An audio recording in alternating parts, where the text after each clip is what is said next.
In fact, if you even criticise any element of the immigration policies of the last two governments, you're racist.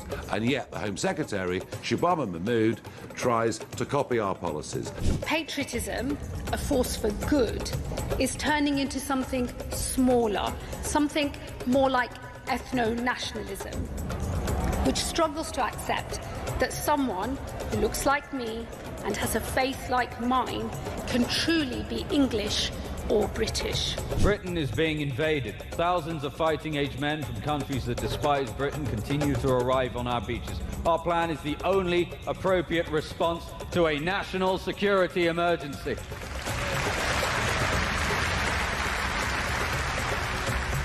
Immediate removal. Deportation is the ultimate deterrent. Our flags flying proudly as we celebrate difference and oppose racism.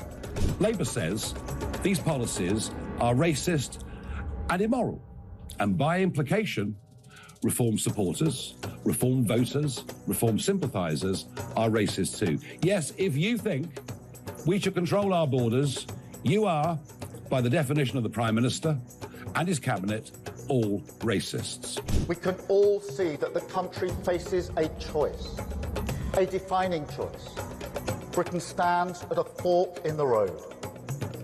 We can choose decency, or we can choose division, renewal or decline. To accuse countless millions of being racist is a very, very low blow. Across the UK, on DAB+, on your smart speaker, on your smart TV, and on your side. This is Talk.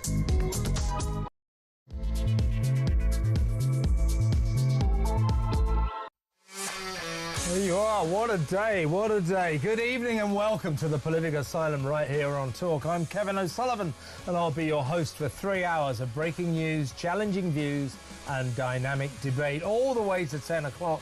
Get on the show, get on the phone and call me on 0344 499 1000, or you can WhatsApp voice note me on the same number and I absolutely promise to play your message out. It is Tuesday, September the 30th, the end of the month. Here's what's coming up.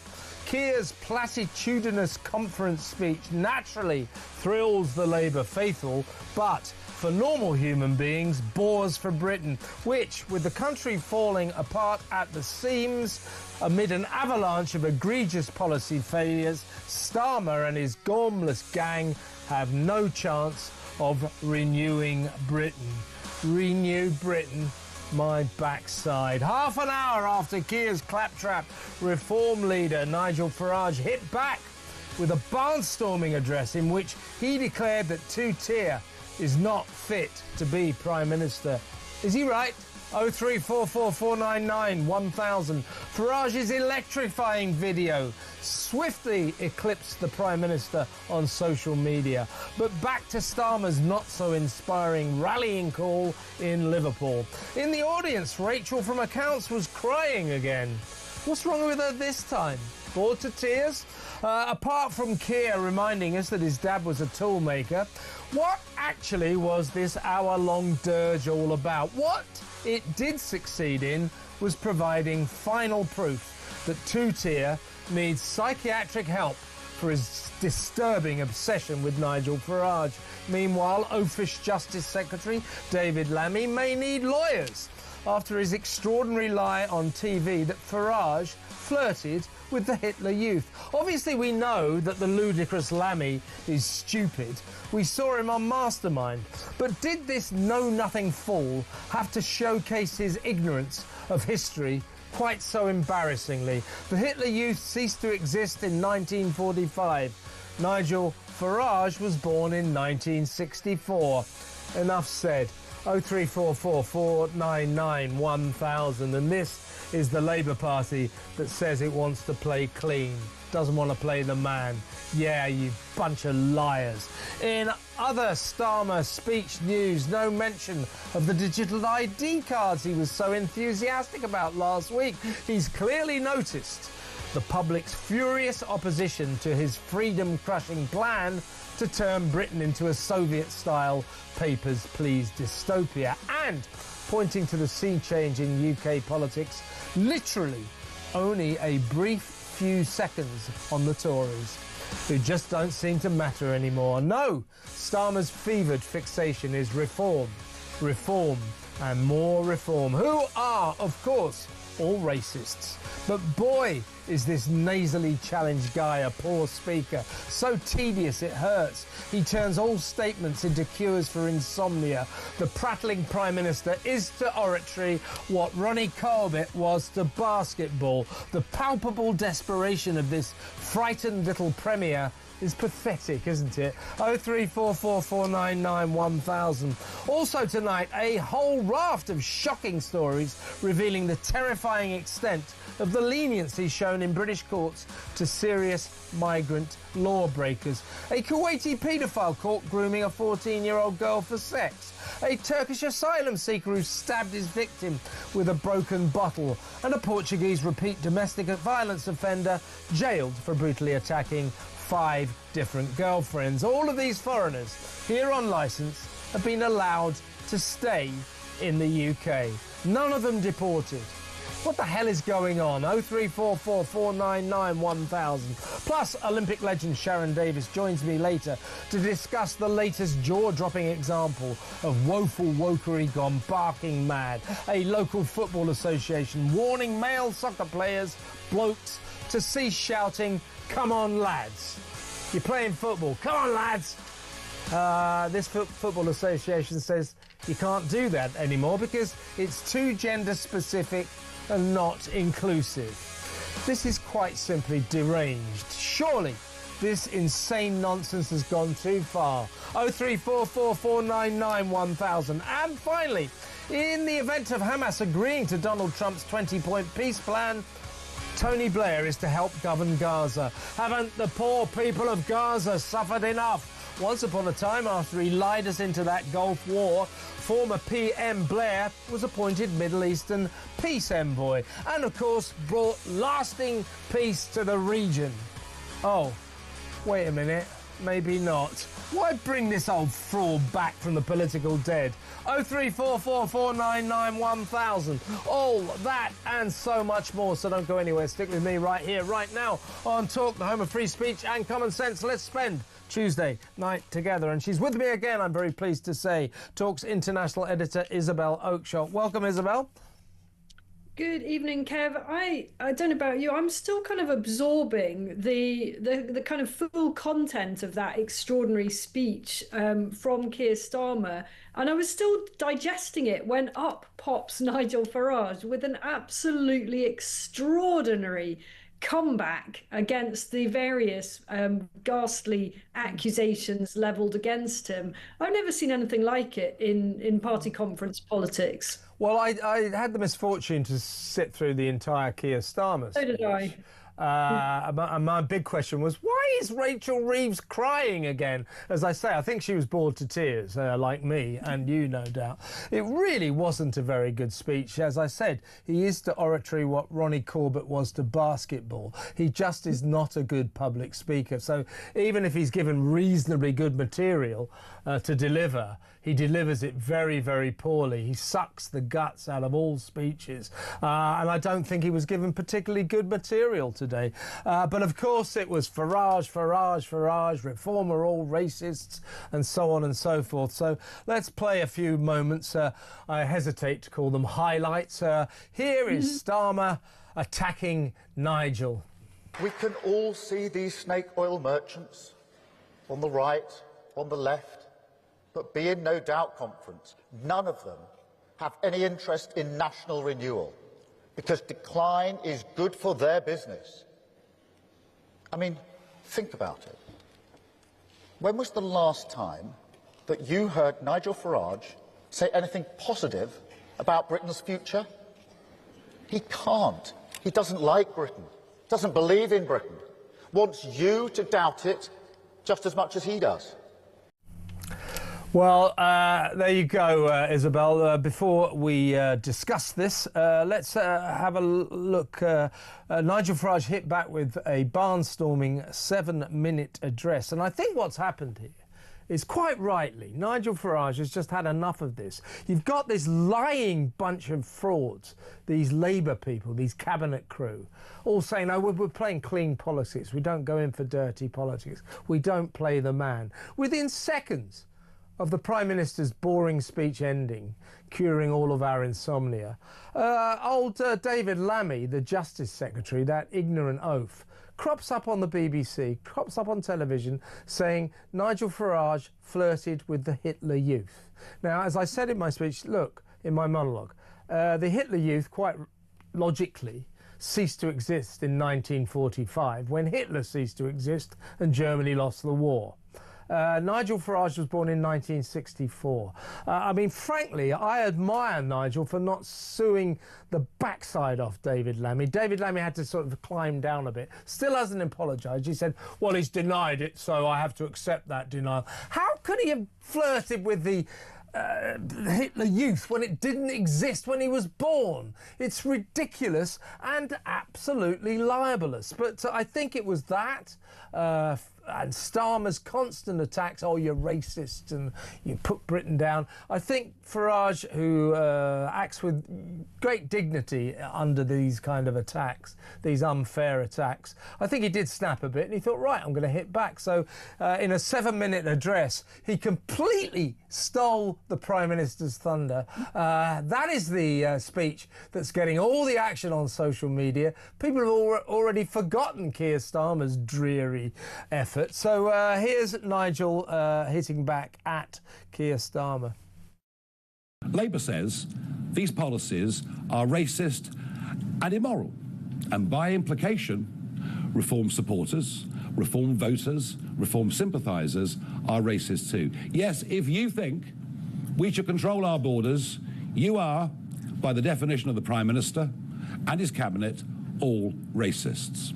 Now, I don't normally worry about abuse being thrown at me. I've got kind of used to it over the course of the last few years. But to accuse countless millions of being racist is a very, very low blow.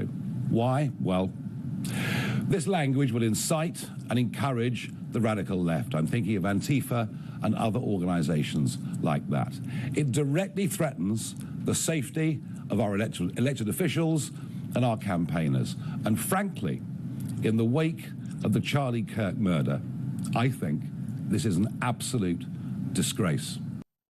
Also, Isabel, before we get cracking, this is David Lammy, and I just think this is beyond the pale. It really is. Watch this. I will leave it for the public to come to their own judgments about someone who once flirted with Hitler Youth when he was younger. That is for the public. Now, since Lammy said that, he hasn't apologised. He said, well, Nigel Farage has denied that he's flirted with the youth, so I have to accept that denial. It's incredibly libelous. He ought to know that. And also, is this what they've come to? Just sort of, well, they would have war-gamed this. Let's say he flirted with the Hitler Youth. That'll stick. Even though it's not true, mud sticks. That's what they're thinking, isn't it? And it's just not working. But it is a betrayal of Labour's utter desperation. That Starmer speech was a meandering, platitudinous wreck. It didn't really say anything at all. It really didn't. Your assessment of what we saw? My assessment, well, let's sort of zoom out, shall we, and think about what people are going to remember from this afternoon. Now, I always find it very difficult to kind of keep my concentration during these sort of prime ministerial and party leader speeches at conferences, especially if they drone on for more than an hour, and especially if the person delivering it just sounds like some kind of absolutely dismal Sunday preacher. So I did struggle with a lot of that speech, but there were bits of it that were lively and interesting. But I'm afraid for Keir Starmer, who spent a long time practicing that in the mirror, I'm sure, his big moment has been totally overshadowed by a man who has just out-prime ministered the actual prime minister. I mean, look at him. We just played that clip. He's standing there in front of two amazing Union flags, not little pathetic wavy ones that of the type that royal family supporters bring out when Fergie's coming past in a carriage or something.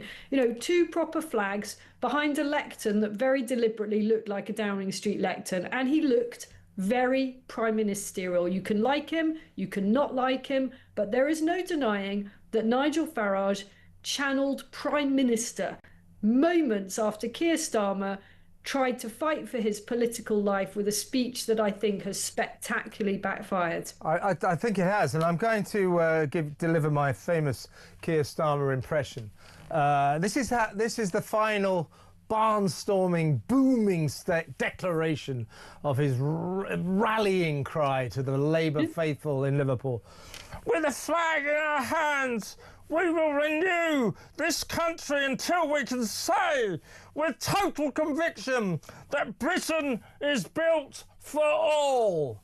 Eh? What does that even mean? What does that mean? Oh, there were several... With a flag in our hands. I'll go through that again. With a flag in our hands, we will renew this country until we can say with total conviction that Britain is built for all. No wonder Rachel Reeves was crying. I'm just feeling that thump of patriotic heart, as I'm roused by that stirring, rallying cry from the Prime Minister. What on earth was he on about? I don't know. There were several bits in the speech where I thought of you, Kev, because he did.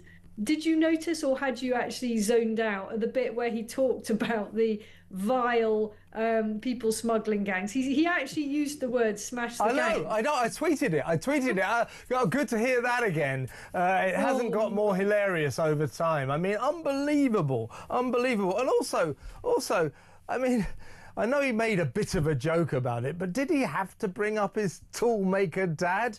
But then he went on. The precision with which he had to work, the toolmaker's craft, the precision. What are you talking about? I don't care about the precision with which your toolmaker dad had to work. What has that got to do with the price of butter? I mean, for God's sake, what was it all about? I don't know, but there was a bit where I had actually lost my concentration. I did the will try to really live. hard. There was a bit about, 20 minutes in when I'd lost my concentration, and all of a sudden the auditorium seemed to go absolutely crazy, and I was left thinking, what is it that he said? And all I could think was that there were certain were under instruction, because I can't see anything in the content of that was somehow going to light up their electoral prospects. Yeah, as I also tweeted, I said, who wrote this speech? His accountant? I mean, it really was pretty flat stuff. And if you give a guy like Starmer a flat speech with his talent for nasal delivery, it's going to come even flatter. And it really wasn't very good. And I think that may be half the reason why Farage thought, well, I'll give it 30 minutes and then I'll hit back. And I heard somebody earlier on talk, you could see the amount of preparation that Starmer had put into that. I'll give him one thing, he didn't put a word wrong, so there were no sausages, hostages moments. And somebody came on, was on talk earlier, who worked for a PR firm that used to handle Nigel Farage. And he said, well, Nigel Farage, his idea of preparing for a political speech is to think up what he's going to say, go outside for a quick gasper, then come back and then deliver the speech. This guy is a natural. So you've got a natural orator in Nigel Farage, and a man who really shouldn't be allowed anywhere near a public lectern in Keir Starmer. I mean, it's just not good. And I think, although you've got the usual, they're all waving their little fags, weren't they? The usual rapturous response from the party faithful. I think now that has all died down, they will be realising that this conference has not been a success. Just quickly before we move on, let's have a quick think about this weird concert. I mean, this weird conference. It's been like a sort of succession of weird cabinet losers lining up to call the electorate racists and skinheads, gaslighting the nation on a kind of epic scale. All of them go fixing the foundations. Shut up with you fixing the foundations. And my God, I mean, we should have given a prize to any of the speech makers who managed to get through their boring speeches without mentioning breakfast clubs. Free breakfast clubs. First of all, they're not free. We're paying for them, taxpayers are paying for them. And secondly, I don't care about breakfast clubs. Why did they all mention breakfast clubs? I don't know why they all mention breakfast. Maybe that's all there is. That's all there is in the cupboard, you know, in the policy initiative cupboard. I don't know. The other thing that really... Well, there were many things actually that grated on me, but the repeated references to conference this, conference that did my head in listening to it. Because most of the audience, he forgot, are not actually in that conference hall. Yeah.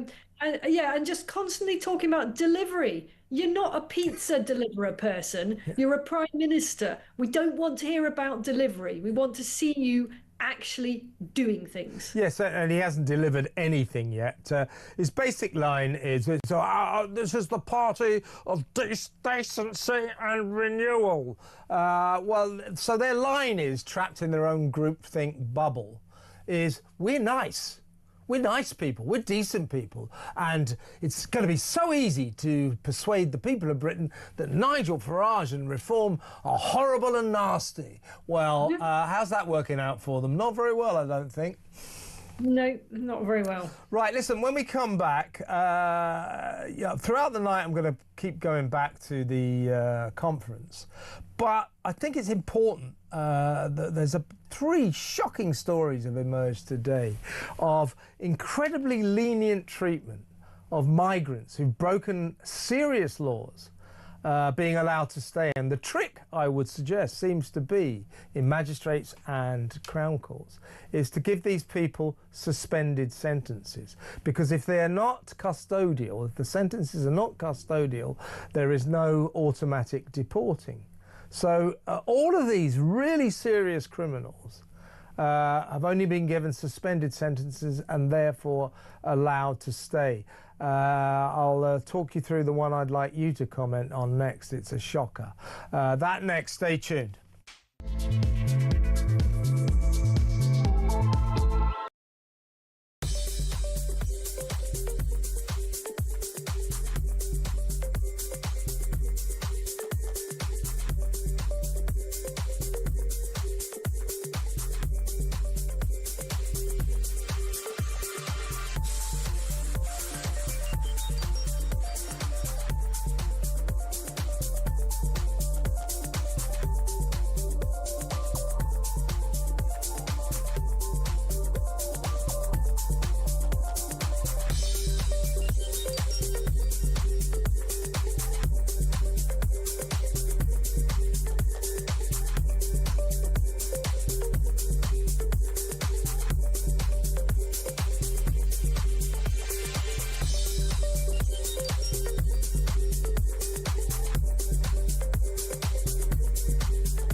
Isn't it funny how Nigel Farage seems to be dominating the Labour Party conference? He's a bigger feature of the Labour conference and indeed the Lib Dem conference than he was of our own conference. You've seen the Home Secretary yesterday announcing a very much watered-down plan to deal with ILR, which sounds good in principle. Of course, it's not racist when she says it. It's only racist when we say it. But that's the weird thing, isn't it? Because her plan won't tackle those that are already here. It won't tackle the Boris wave, which is where we've come. 3.8 million people have come since the referendum. On current trends, would expect almost 1 million to qualify for ILR and then qualify for benefits. Yeah.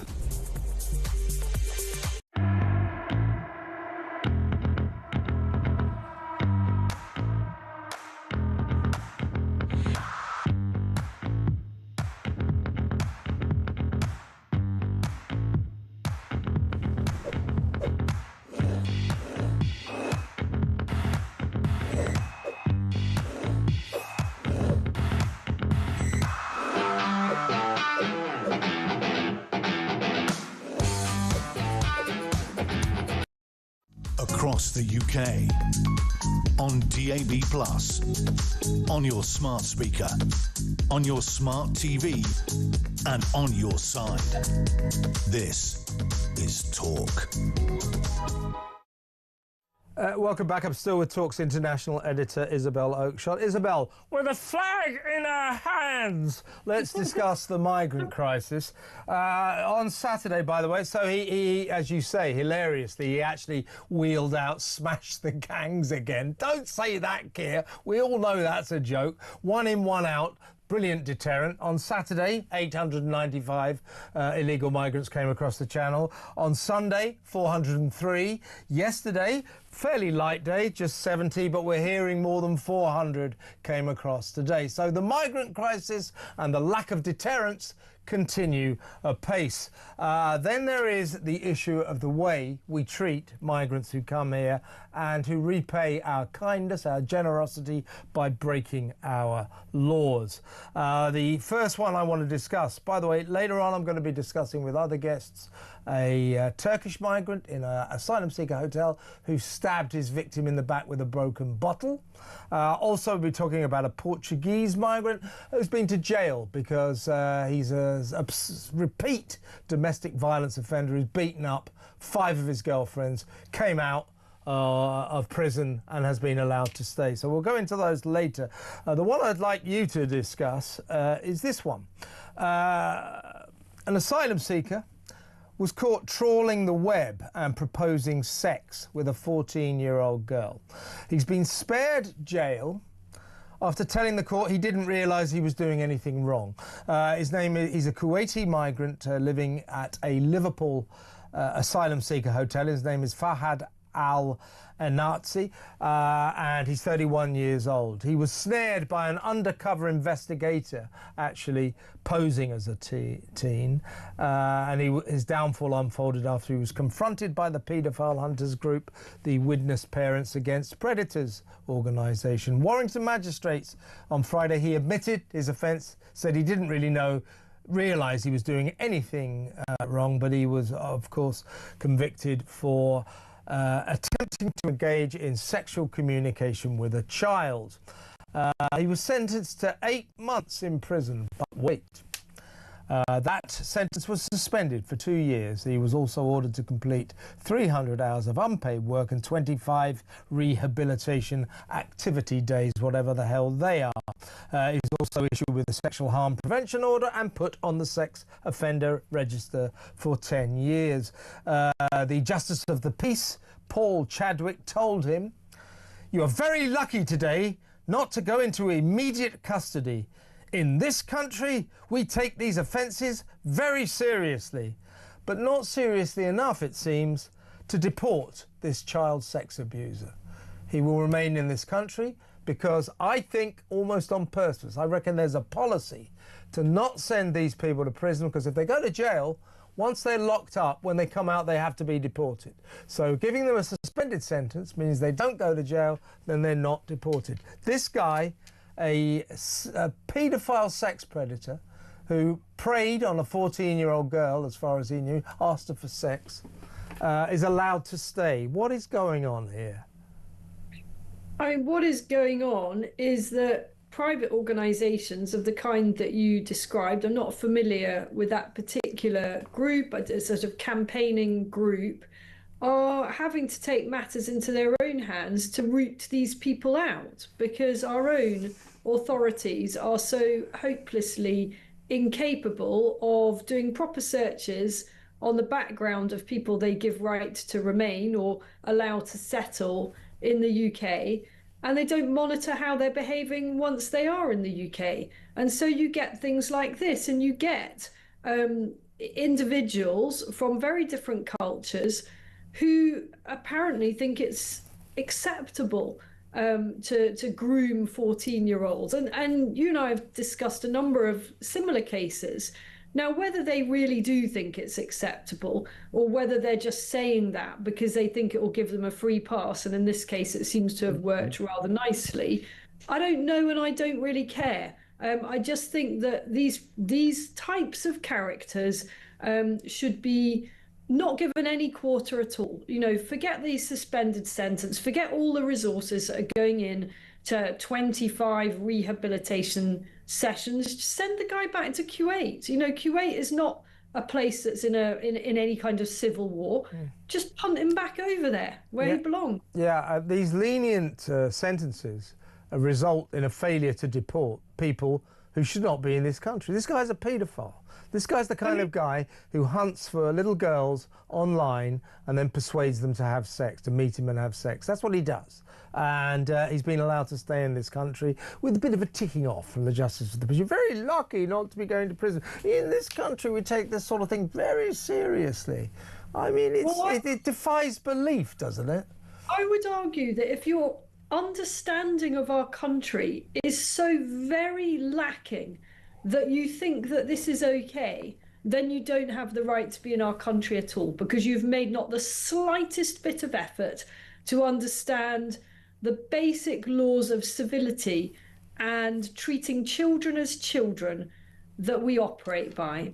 In that case, you relinquish your right to be among us. Absolutely. And let me ask the audience, what do you think about this? This guy has just been convicted of a child sex abuse offence. He's a child sex abuser. He's a paedophile.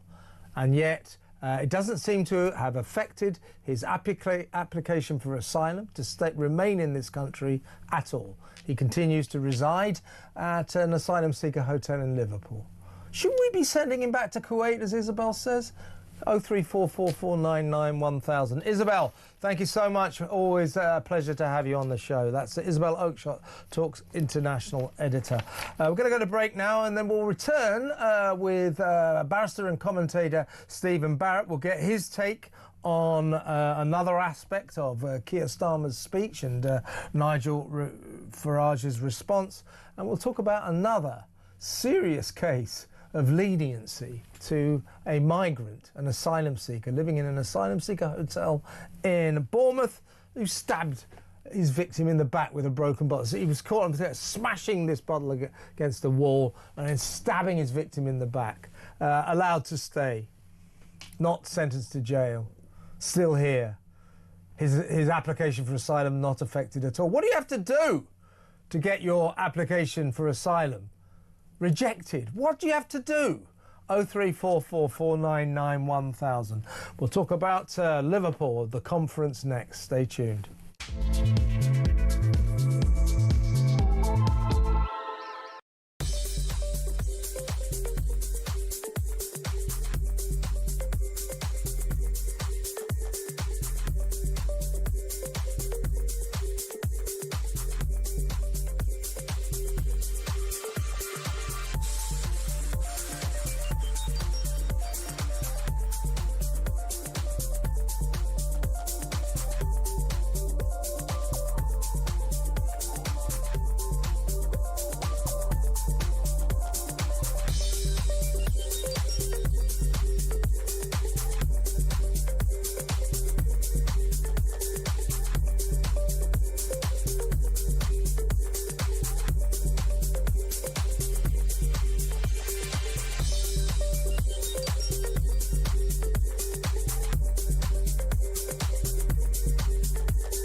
across the UK. On DAB+, on your smart speaker, on your smart TV, and on your side. This is Talk. Welcome back. Well, let's go straight over to my next guest. By the way, in half an hour or so, I'll be joined by Reform UK Dame Andrea Jenkins. She is, of course, the Mayor of Greater Lincolnshire. Be very interested to get her thoughts on Keir Starmer's speech, Nigel Farage's response, but also I want to get her take on the disgusting thing that David Lammy said about Nigel Farage, that he flirted with the Hitler Youth. I mean, if it wasn't so ridiculous, you know, you'd think maybe Nigel Farage should sue on that. I mean, that's outrageous. Born in 1964, Nigel Farage, he flirted with the Hitler Youth. Naturally, the Hitler Youth didn't really prosper too much after Hitler died in 1945 and Germany lost the war. The Hitler Youth after that, it sort of ceased to be a going concern, to be honest with you. Not much interest in it after that. But according to David Lammy, born 19 years after the end of the Hitler Youth, Nigel Farage flirted with it. It's a disgrace, filthy politics. I mean, I don't mind a bit of dirty politics, a bit of, you know, insults and to and fro. You know, it's a nasty game, it's a dirty game, but that is going too far. And also incredibly ignorant, stupid man, doesn't even know that it's impossible for a man born in 1964 to flirt with the Hitler Youth, because the Hitler Youth didn't exist. It's unbelievable. Before we get to Andrea, though, let's talk to barrister and commentator Stephen Barrett. Welcome, Stephen. Hi, it's a pleasure to be here, as always. Always a pleasure, Stephen. Well, let's talk about the conference first. We understand that 895 migrants having come across on Saturday, over 400 Sunday, only 70 yesterday, but we think maybe more than 400 today, so you can forget about Labour's various deterrents, one in, one out, not really deterring anyone on a massive scale, not significantly, clearly. He told the mass ranks of the Labour conference faithful that they need to get on board with uncomfortable decisions on migration and welfare cuts. What exactly do you think he means by uncomfortable decisions on migration? I mean, what's the next decision they're going to make? We've heard Shabana Mahmood, the Home Secretary, the not very tough Home Secretary, saying that she won't let migrants in unless they're working, unless they can speak English, unless they have spotless criminal records, which when for Reform said that, Labour dismissed those measures as racist. But when Shabana for Labour says them, apparently it's saintly and moral. So there's that. But when he says welfare cuts, they just tried that, didn't they?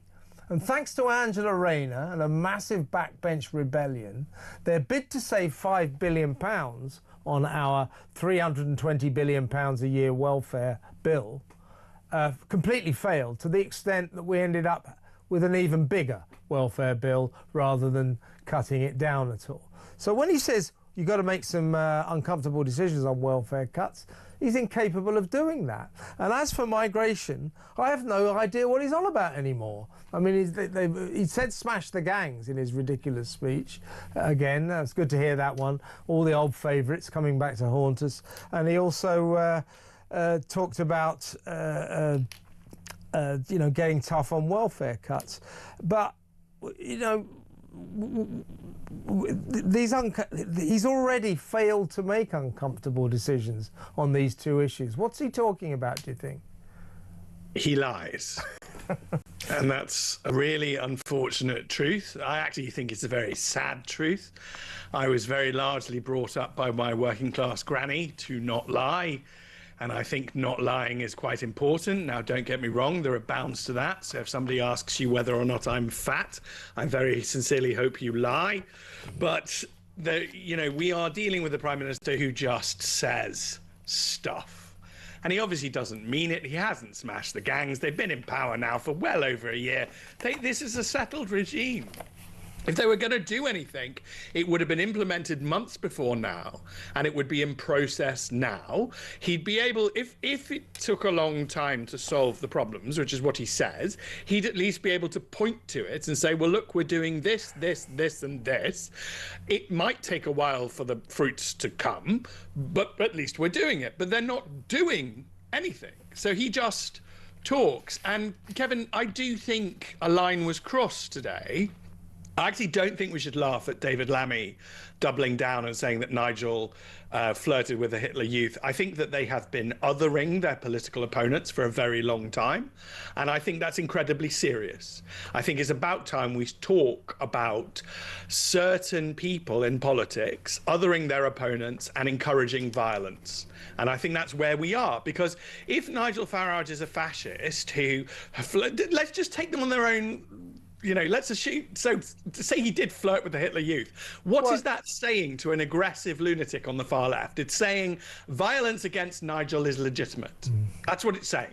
But that said, absolutely, it's very insightful. Farage is right. This is insightful. This is the kind of rhetoric that leads to Charlie Kirk situations. It really does, and they should dial back on it. Now, as a lawyer, if I was Nigel Farage and I came to you and said, David Lammy just said I flirted with the Hitler Youth, bearing in mind, as I keep saying, the Hitler Youth kind of lost all sense of purpose when Hitler died and Germany lost the war in 1945. Of course, it ceased to exist. It pretty much hadn't exactly been thriving for at least 3 years before that. So it was over in 1945.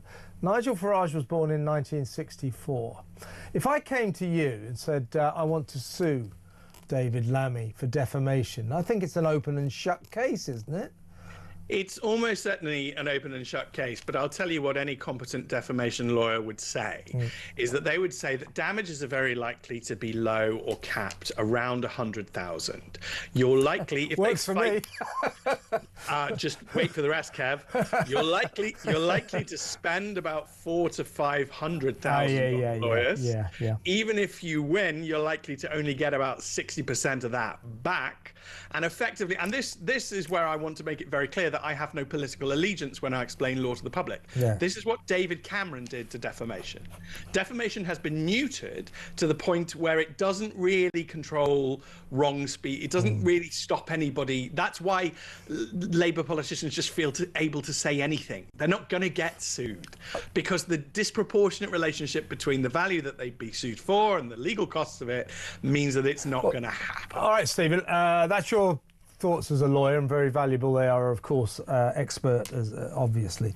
Your thoughts as a citizen of this country, seeing a politician, a senior politician, Justice Secretary, resorting to that kind of, I think, disgusting tactic.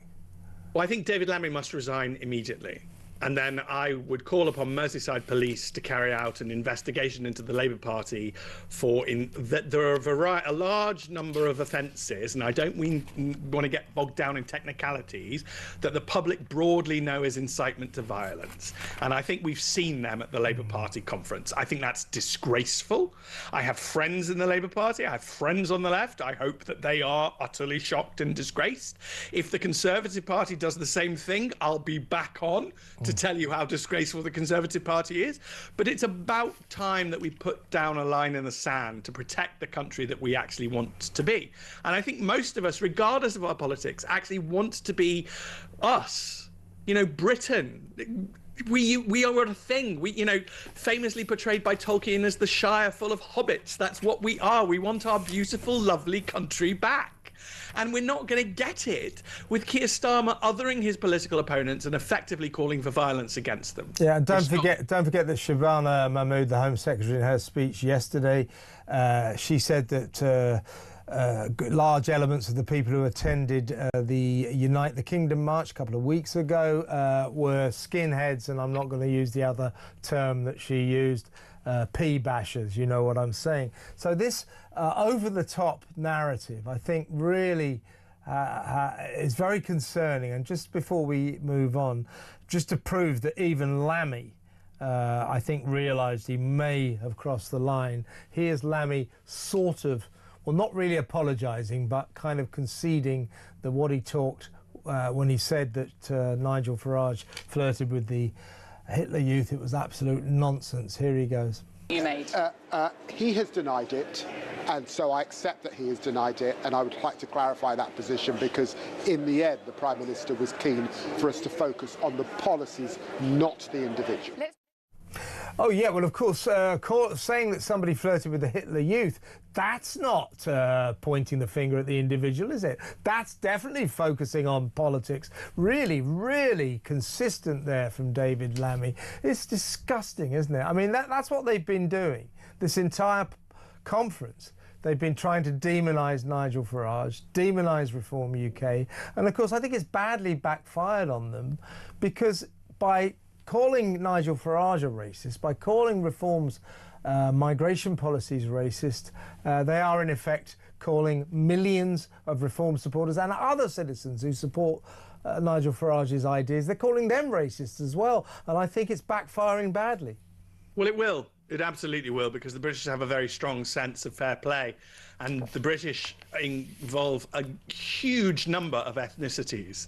You know, we are actually diverse already. This fantasy that Keir Starmer and his party seem to have, that we're some sort of... I actually don't know the country that they think that we are, but it's not the country that I am. I grew up in the 80s, you know, with multiracial friends. I mean, we've been multi-ethnic. I had Fluella Benjamin since I watched, you know, children's stuff on the BBC. This is absurd. This is ridiculous. It's offensive. It's rude.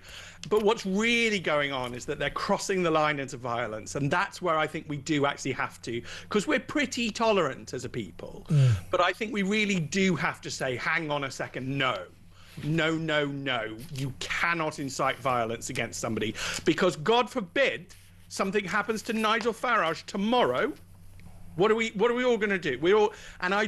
I miss her, Kev. So I always flag this, but I miss the late Queen, and I strongly suspect that she kept quite a fetter on politicians, and she would stop them saying stupid things, or if they said stupid things, she'd then invite them to dinner and then explain to them why they shouldn't say stupid things.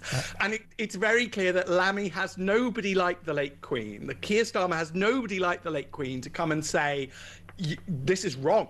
And Lammy didn't apologise. That's not an apology. He lied about what the Prime Minister said, because the Prime Minister was all about character assassination today. He attacked Nigel as a person. He didn't attack policy. So that's another lie. Okay, and they're very welcome to sue me, Kev, if they want, and we'll end up in the same scenario. I think they'll probably sue both of us, Stephen. Seriously. Listen, let's go to break, because I want to talk about another case of incredible leniency towards a migrant who has repaid our hospitality in this country, our generosity, by breaking our laws very, very seriously, and yet incredibly has been allowed to stay. Let's talk about that after this break. Stay where you are, folks.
funny how Nigel Farage seems to be dominating the Labour Party conference. He's a bigger feature of the Labour conference and indeed the Lib Dem conference than he was of our own conference. You've seen the Home Secretary yesterday announcing a very much watered-down plan to deal with ILR, which sounds good in principle. Of course, it's not racist when she says it. It's only racist when we say it. But that's the weird thing, isn't it? Because her plan won't tackle those that are already here. It won't tackle the Boris wave, which is where we've come. 3.8 million people have come since the referendum. On current trends, we'd expect almost 1 million to qualify for ILR and then qualify for benefits. Across the UK, on DAB+, on your smart speaker, on your smart TV, and on your side. This is Talk. Welcome back. I'm still with barrister and commentator Stephen Barrett. Stephen, you tweeted about this. I know you know about this story. I've just covered with Isabel Oakeshott the story of the convicted paedophile who groomed a 14-year-old girl for sex online. He was a migrant and, he is a migrant, and he was allowed to stay. Doesn't seem to have affected his application for asylum at all because he walked free from court and therefore won't be deported. Nor will this guy. This is a Turkish migrant in the city or the town Bournemouth that has become kind of migrant asylum seeker central. 3 notorious asylum seeker hotels there. This guy was staying in the Britannia hotel down there. Anyway, in December he went to a nightclub, caught on CCTV, had some kind of altercation, was seen on camera, smashing a bottle on the wall, going up to his victim and stabbing him in the back with this broken bottle. His name is Halil Dal, 30 years old. It was a club in Bournemouth called the Camel Club. He admitted assault at court and occasioning actual bodily harm. He was, of course, handed a 24-week prison sentence. So far, so good. But it was suspended for 18 months, which means he is not eligible for automatic deportation. He says he faces persecution at home, and his defence lawyer said that he's suffered mental health problems since breaking into Britain illegally and has attempted suicide and feels hopeless. The court bench chair, someone called Nicola Phillips, said that they only had evidence of minor harm to the victim, and therefore this guy walked free from court, and therefore his application for asylum remains intact. He's not being deported. As I said earlier in the show, what do you have to do as a migrant waiting for asylum, waiting for your asylum application to be approved, to actually be deported? What do you have to do for your application to be turned down? Well, it's a ridiculous state of affairs. This is absolutely absurd. We obviously have two-tier justice. I don't need to tell any of your listeners and viewers that Lucy Connolly went to prison for 31 months for a tweet. And this is absurd. We've become an absolutely absurd country. 24 weeks for stabbing somebody with a broken bottle is absurd. The report says chair of the bench. I don't think this level of ABH should be in a magistrate's court. I think it should have been in a much higher level court, which is where they sent Lucy Connolly. You know, why a mum who sends a tweet has to go to the really serious criminal justice, but a man who shivs somebody with a broken bottle, oh no, he's absolutely fine. And we see it in the disproportionate treatment of paedophiles. We see it time and time again. I'm afraid, Kev, just to explain to your listeners and viewers, my profession is utterly corrupted by a requirement to promote diversity, equality and inclusion. And that was required of me if I wanted to be promoted to a KC. Now, I don't want to be, and I have no interest in, I'm not saying I'm good enough, I'm not arrogant, but, you know, I don't want to try because I just don't want to show that commitment to diversity, equality. Why should I? What's that got to do with me being one of the best barristers or trying to say I'm one of the best barristers? If I wanted to take on a judicial role, to become a judge, I'd have to demonstrate my my commitment to diversity, equality and inclusion. This is not secret. It's hidden in a lot of words, but it's published. Do you get the sense, this is what we do. Do you get the sense, Stephen, because I do, that when you get an asylum seeker waiting for their application to be processed, who breaks the law in these egregious ways. As I say, we just covered the story of a paedophile found guilty or admitting paedophile offences, child sex abuse, not sentenced to prison, well, in fact, suspended sentence. Therefore, if not custodial, doesn't have to be deported. Same situation with this guy in Bournemouth. Stabs a guy in the back, not given a custodial sentence, therefore doesn't have to be deported. Do you get the sense there's a kind of policy here? If it's an asylum seeker, try to avoid sending them to prison because, oh my God, then we'll have to deport them. Yes, and it's not a conspiracy. So the easiest thing to sort of fling at you and I suppose now me, is the idea that we're conspiracy theorists. These are the beliefs of my fellow barristers and the people I mingled with socially. This is what they believe, that migrants are inherently good and that ordinary people of Britain are racist and morally bad. And it is that simple. You've seen it today in Keir Starmer's speech. He has a completely disjointed idea of who the working people. I'm sorry, he has a slight speech impediment, so he doesn't say working people properly. And I like to tease him because teasing is also a great British value. But he has this view of working class people which is not in any way accurate, and they genuinely feel that their moral duty, their moral obligation is to look after the people who illegally break into our country, to treat them with kid gloves, to give them free accommodation in 4-star hotels, to eventually give them free properties, to give them all of our money. And the rest of us is just sat here open-mouthed going, how can you believe such ridiculous things? I honestly think, Kev, that they have rebuilt the Palace of Versailles. I think that they live in such gilded lives, so cut off from ordinary people, that they're going to end up in the same way. And in many ways, you can call it self-preservation, that I didn't want to join them.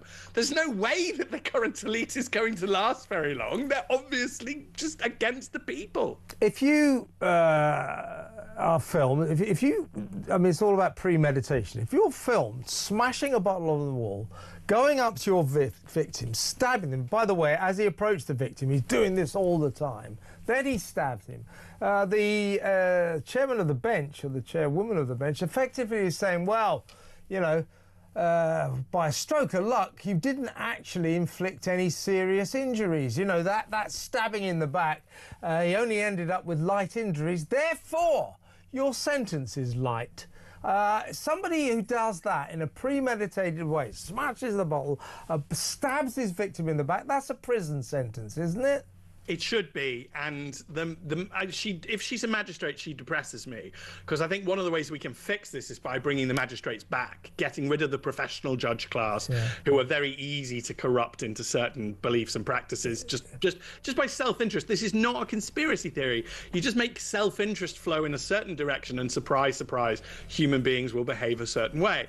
But she's obviously just looking for brownie points from those above. I mean, this guy should have gone to prison. Yeah, and then we would have had to deport him, and I suspect that he doesn't go to prison because they don't want to deport him. It's a disgrace, it really is. But lovely to speak to you as always, Stephen. We'll get you on again soon. Stephen Barrett there, barrister and commentator. Coming up after the news, it's one of our favourite guests. It's Dame Andrea Jenkins, Reform UK, of course.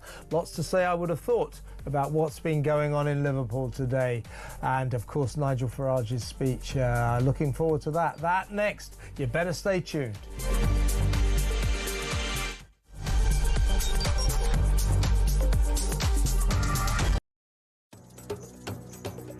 Do you think it's a racist policy? Well, I do think that it's a racist policy. I do think it's immoral. It needs to be called out for what it is. According to Keir Starmer, if you think young men that illegally cross the English Channel should be detained and deported, you're racist. In fact, if you even criticise any element of the immigration policies of the last two governments, you're racist. And yet the Home Secretary, Shabana Mahmood, tries to copy our policies. Patriotism, a force for good, is turning into something smaller, something more like ethno-nationalism, which struggles to accept that someone who looks like me and has a faith like mine can truly be English or British. Britain is being invaded. Thousands of fighting-age men from countries that despise Britain continue to arrive on our beaches. Our plan is the only appropriate response to a national security emergency.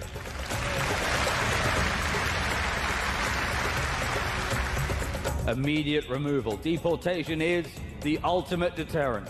Our flags flying proudly as we celebrate difference and oppose racism.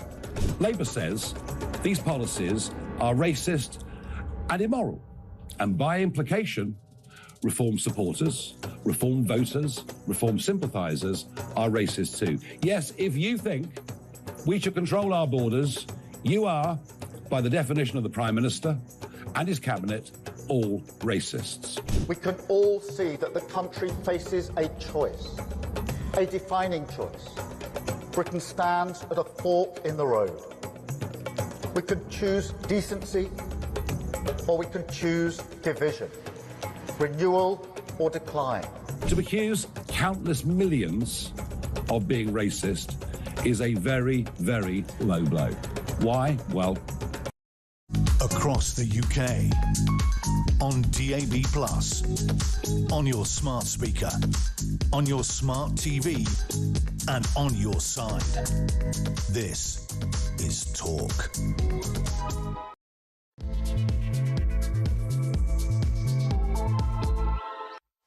Welcome back. Well, it's been one hell of a day. Keir Starmer delivering his version of a barnstorming speech that wasn't very barnstorming at all, but it did, of course, contain the usual racist insults about Nigel Farage and Reform. And then, incredibly, after that, that oafish, ignorant Justice Secretary David Lammy, who, of course, we know he's stupid. We all saw him on Mastermind. The guy doesn't know anything. He's got no knowledge. Certainly not very good knowledge of history because, incredibly, shockingly, he accused Nigel Farage of flirting with the Hitler Youth.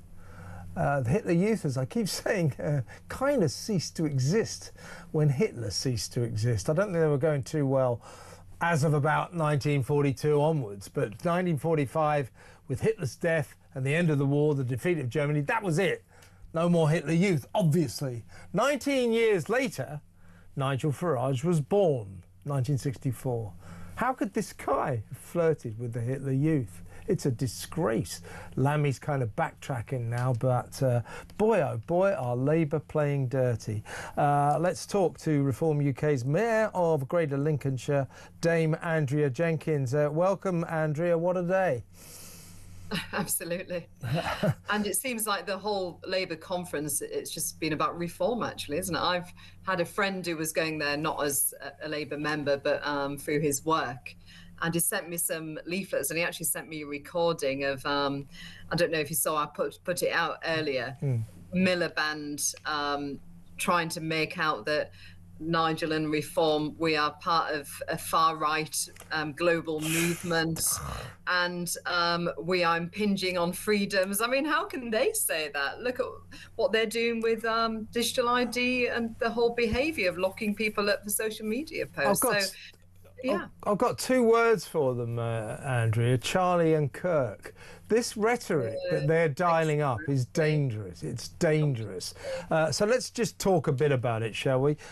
First of all, shall we play a bit of Keir Starmer, once again dismissing all of you in Reform, Nigel, your policies as racist. Let's have a listen.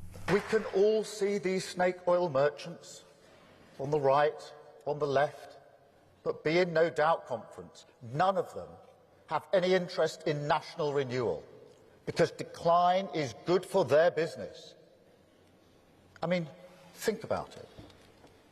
When was the last time that you heard Nigel Farage say anything positive about Britain's future? He can't. He doesn't like Britain, doesn't believe in Britain, wants you to doubt it just as much as he does. I think it's a pile of rubbish, but here's David Lammy later, after the Prime Minister's speech, talking to, I think the interview was with the BBC. Listen to this. I'm sure you've seen it, but it's shocking. I will leave it for the public to come to their own judgments about someone who once flirted with Hitler Youth when he was younger. That is for the public. What are your thoughts on that, Andrea? Because, as I keep saying, you know, the Hitler Youth ceased to exist 19 years before Nigel Farage was born. Now, we know that David Lammy is a very stupid man. He doesn't know very much. We saw him on Mastermind. But that is historical ignorance on an epic scale and a disgraceful thing to say. The kind of rhetoric that will lead to violence. They've got to dial back on this, haven't they? I don't think it's ignorance. I think it's calculated, actually, Kevin. You know, they are purposely trying to put the fear of God into the public because they know they are losing votes. And, you know, how dare they? I mean, like, Starmer's saying that Nigel doesn't believe in Britain. What? And its future, what, while Labour are there wrecking it? But how dare, like, globalist Starmer, a WEF puppet, say that about Nigel? Look how I was in Parliament when he tried to stop Brexit, colluding to stop Brexit. You know, he's a globalist. If anybody believes in Britain, it's reform and it's Nigel. And like you said, these abhorrent things about Hitler Youth and as being as a far right movement, this will cause more division on the street. As you said, Charlie Kirk, what happened in America? And it doesn't seem to have affected them, does it? Because, you know, they see us as somebody on the bottom of their shoe. I think that is a problem with Labour. And they also... They look down on people, but they're looking down at their own voters who's flocking to reform. You know, this is regular people who's come into reform because they're sick of the Labour government, they're sick of the Conservative government. You know, we are, and Nigel, the only people who's listening and giving that hope for the future and standing up for the British people. Yet they are calling their voters who are now come to reform racist. Exactly right. It's not right. Yeah, it's not just Reform UK. It's not just people like you or Nigel Farage, Richard Tice, and your policies that Labour are calling racist. By so doing, they're effectively calling millions of decent British citizens racist because millions of decent British citizens support Reform UK, and even those who possibly might not vote for Reform UK certainly support Reform UK's policies on migration. Did you hear, by the way, I mean, in his speech he started talking about smash the gangs and we've got to take uncomfortable decisions on migration. Well, 895 on Saturday, 403 I think on Sunday, 70 yesterday, and we're hearing more than 400 more today. So their policies, they're not offering any deterrence at all. So when he says we've got to make uncomfortable decisions, I mean, what is he talking about? What is he talking about? People have had enough of this.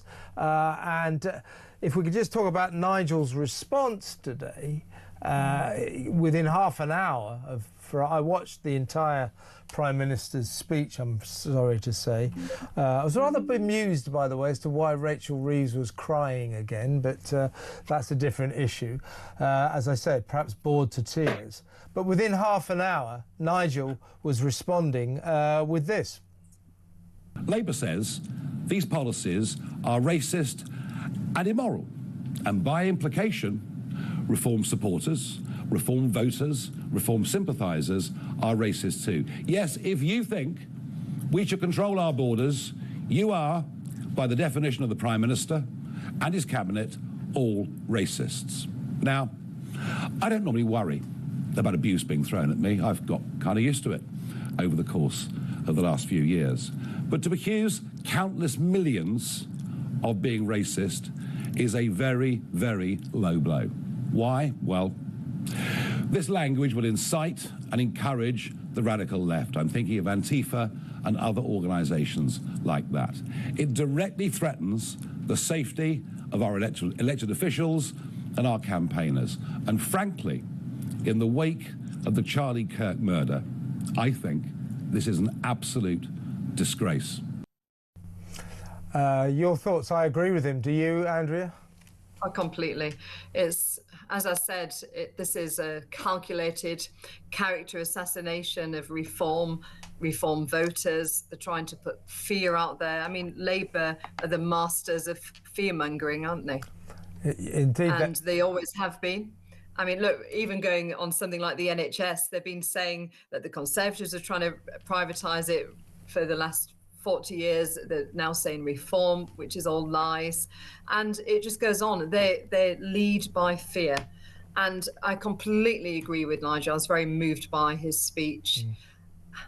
The knock-on effects of their rhetoric, how dare they? I mean, you're talking to somebody here alone with a child who's had 7 death threats. You know, the speech I made recently about the threats that I've had and my child even getting exposed, etc. You know, they are inciting stuff like this. And this is a ticking time bomb, and I'm really seriously worried what's going to happen next with these attacks, to be honest with you. Yeah, well, I won't have any threats to Clifford because he's very much a star of this show. As you know, he's had a haircut on this show, doesn't he? And blown bubbles on this show. So, but I mean, seriously, it's outrageous that people should bring your son into all of this. Yeah. Now, let's go back to old Lammy. He kind of backtracked a bit because I think somebody even in Labour must have said, I think you went a bit too far there. I mean, what we're talking about, this is just after, when he starts talking about Hitler Youth and Farage, this is just after the Prime Minister, Keir Starmer, has delivered an hour-long dirge in which he said, we are the party of decency and renewal. Decency? Decency. You go on to say that Nigel Farage flirted with the Hitler Youth. This is Lammy backtracking. He has denied it, and so I accept that he has denied it, and I would like to clarify that position because in the end the Prime Minister was keen for us to focus on the policies, not the individual. And in what way do you think David Lammy was focusing on the policies when he accused Nigel Farage of flirting with the Hitler Youth, Andrea? No, exactly. But this has always been the Labour Party, isn't it? Remember their now former Deputy Prime Minister calling Conservatives scum. They have got a deep-seated hatred for people who haven't got the same views of them. And that includes British people, working-class people who once voted for them, who believe in our country. And I think they're so trapped in their own groupthink bubble that they don't realise. So what we saw the last few days in Liverpool was a succession of these cabinet weirdos taking to the podium and calling, you know, millions of people in this country, calling the electorate sort of racists, skinheads, you know, pea-bashers. I'm not going to use the actual word. That's what Shabana Mahmood said. Absolutely. And as a politician, when you see them doing that, I mean, why is it they don't realise that millions of people will take offence to that and it will rebound on them? It will backfire on them, won't it? But it's actually a deep-seated arrogance, thinking that they know better than everybody. You know, we're all the plebs, aren't we? You know, we are the lowest of the low. And just, we saw it in Brexit, you know, we are the thickos, the racist, who can't make decisions for ourselves. And we need to be spoon-fed and told how to live our lives. And this is what the Labour Party are like. It's about control, and it's about trying to do away with anything that challenges their rhetoric. We see it in universities. We see it in no platforming. We see it with trying to police our social media, and it goes on and on, Kevin. And this is what it's about. It's about control, and it's about them looking down on people who have not the same left-wing view of themselves. Now, Nigel Farage in that speech, I sensed, I mean, he is very dignified in the way he responds to these constant personal attacks, but I did sense that he felt, hang on, some kind of line has been crossed here. So he said in his speech, look, you know, I've always thought, despite my political differences, difference of opinion with Keir Starmer, that he's a decent man. I've now changed my mind. I no longer think he is fit to be Prime Minister. I mean, those are pretty strong words. Has that speech by Keir Starmer, has the week of you people being called racists, extremists, skinheads and all that, and then finally Lammy linking Nigel Farage to the Hitler Youth, has all of this, do you think, galvanised Reform UK? Do you think that Reform UK will, in a sense, be emboldened, will be more forthright, more thrusting in what it is that they want to do for this country? Do you think that... oh, hang on. I've gone a bit dead there. Are you still there? You just went dead on me. Yeah, can you see it? It just, the computer switched off. Okay, well, look, just answer the question. Oh, there you are, you're back. Yeah. Do you think reform will actually feed on all of this negativity from Labour and come back even stronger? Yes, completely. You know, this is actually about, I think, if anything, it's actually made Nigel and reform, it's like being recharged, isn't it? Because it's focused our minds even more of, it's not only got personal, but it's got personal for our supporters and reform voters as well, because they are dissing every one of them. They're dissing the former Labour Party members who's come over, and we are going to beat them. We are, come the next general election, there'll be very little left of the Conservative and also the Labour Party, because they've both let down the British public.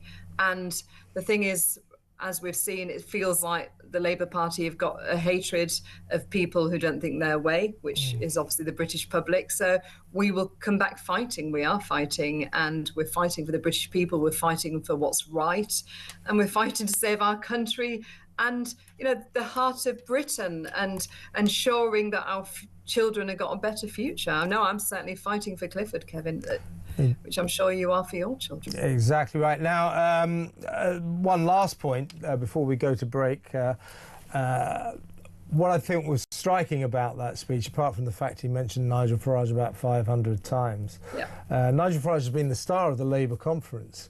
As he quoted, there was I think it's a Mac cartoon in the Telegraph today, with two people coming out of the Labour conference saying, I'm going to go to the Reform conference next year because they mentioned Nigel Farage less there. It's absolutely true. But in that speech today, mentioning Farage, reform, I mean literally, and I'm using the word literally accurately here, not in exaggeration, there was something like about a 25-second reference to the Tories. The Tories the Tories at your former party are no longer the party of opposition as far as Labour are concerned. He barely mentioned them. He actually made a joke saying the Conservatives, remember them? I'm not sure that we do anymore. It's interesting, the sort of sea change in British politics. But even in the fringe events, look, can you see that? This was a leaflet which was about the climate change in the fringe events. They was attacking reform, just in the fringe events as well. I got sent that. Unbelievable. Yeah. Listen, let's go to break. When we come back, I've been concentrating on a few of these migrant court cases where egregious lawbreakers, like asylum seekers, have repaid our hospitality by breaking our laws seriously, seem to be getting off very, very lightly. We'll talk about one of these cases when we come back.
Isn't it funny how Nigel Farage seems to be dominating the Labour Party conference? He's a bigger feature of the Labour conference and indeed the Lib Dem conference than he was of our own conference. You've seen the Home Secretary yesterday announcing a very much watered-down plan to deal with ILR, which sounds good in principle. Of course, it's not racist when she says it. It's only racist when we say it. But that's the weird thing, isn't it? Because her plan won't tackle those that are already here. It won't tackle the Boris wave, which is where we've come. 3.8 million people have come since the referendum.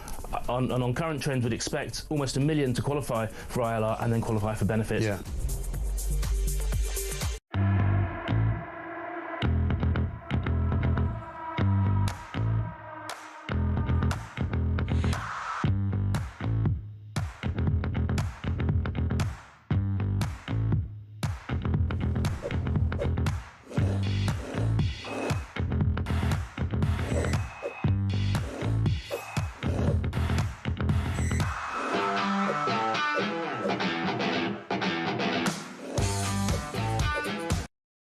Across the UK, on DAB+, on your smart speaker, on your smart TV, and on your side. This is Talk. Welcome back. I'm still with Reform UK's Mayor of Greater Lincolnshire, Dame Andrea Jenkins. Andrea, I've been focusing, apart from the weird Labour conference and Keir Starmer's dreadful speech, I've been focusing on a series of cases, 3 have cropped up today, whereby asylum seekers, migrants, have committed really serious crimes, being given palpably light sentences and therefore not deported. So we did one case of a Kuwaiti migrant who groomed a 14-year-old girl, at least he thought he was a 14-year-old girl. So he's a child sex offender. He admitted his offence, got a suspended sentence, therefore not custodial, therefore not deported. So he's living in a Liverpool asylum seeker hotel. He gets done for, admits being a child sex abuser, a paedophile, but that doesn't seem to have affected his application for asylum. He remains and awaits the decision on his future here. Also, a Turkish migrant down in Bournemouth was spared jail after smashing a bottle in a wall on a nightclub, going after his victim and stabbing him in the back with a broken bottle. This guy was spared jail and therefore also he got a suspended sentence as well, and therefore also, because if you get a custodial sentence, you're automatically up for deportation. So by avoiding custodial sentences, they avoid deportation. So that guy's been allowed to stay. So here's the one I'd like you to have a think about. This is the case of a Portuguese guy, a migrant called Jorge da Silva Pino. He's 37. He has a long-running record of attacking his girlfriends, his partners. He's a repeat domestic violence offender. Beaten up 5 of his girlfriends to the extent that he was jailed. He was sent to jail. Now, when he came out of jail, the Home Office quite rightly said, right, we hereby apply to deport him. He, of course, was represented by immigration lawyers who said, oh, no, it's human rights. He's got this kid, this little kid, child, we don't know the gender, 2 years old. Apparently he's very close to this child, and the judge ruled that if we deport this constant violent domestic violence offender, if we deport it, that will have a traumatic emotional effect on the kid who he doesn't even live with. So he's been allowed to stay. Now it's gone, the Home Office has appealed again. It's gone to the upper tribunal now, and they are suggesting that legal errors have been made here in this human rights case. It's another ECHR case. This guy, 5 different girlfriends, time and time again. He beats the hell out of his girlfriends to the extent he gets sent to jail. When he comes out, he doesn't get deported because of the human rights case of his child, who he's very close to, and to kick him out of the country would be traumatic for that kid. I feel sorry for the kid, but this guy has no right to stay in this country. Completely agree, Kevin. And that poor child, my heart goes out to that child, as a mother myself. And what kind of role model has he got as a father? But it's not, the thing is, like you said on previous programs about the judicial system in Britain needs reforming, it needs reshaping, and I agree with that. But just on a side note, having been an MP for 9 years previously, this happens to the British people as well. I've had so many cases over the years where, a partner has beat up a wife, even hit a child. And the thing is, the courts seem to, and the whole Kafka system seems to believe that it's important that they see both parents, even though it's a toxic relationship, even though it's there's domestic abuse there. So the whole system needs changing, but it does seem very lenient, even more so when we're paying for people who don't belong in this country. We're paying for criminals to live here. Taxpayers are. They need to be deported. And this is why Reform are very strong on their policy to leave the ECHR and start fighting back. But while Starmer's Prime Minister, things are not going to change because he himself was a human rights lawyer fighting for people like this. Exactly right. Generally speaking, on the migrant crisis, Shabana Mahmood, the Home Secretary, they keep saying she's so tough. She's the Terminator. No, she's not. She doesn't want to leave the ECHR. She wants to carry on putting migrants into hotels, giving them free accommodation, free food, free dentists, free doctors, free lawyers. That's not tough. That's not tough at all. But she has come up with this policy saying, right, what I want to bring in is from now on, migrants come into this country, they can't be claiming benefits, they've got to work, they've got to be able to speak English, and they must have a spotless criminal record.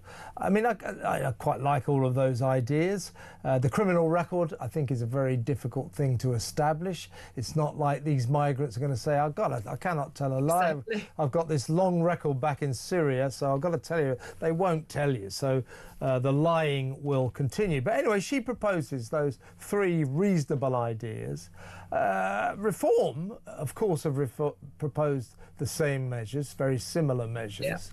Also, the Labour want to do something about indefinite leave to remain, not quite as strongly as Reform do. So she's proposing all of that, and her being Labour, this is put forward, these measures are put forward as saintly and moral. When Reform UK put the same policies forward, it's immoral and racist. That's according to Labour. What is going? What's the difference? Why is it racist if Reform do it, but moral and saintly if Labour do it? Oh, exactly. It's the hypocrisy. But on top of that, they know that they won't go through with it, and we will. I think that's the issue, actually. Yeah. We will deliver this. They are all, what did they used to say in the 80s? All fair coat and no knickers. That's a good.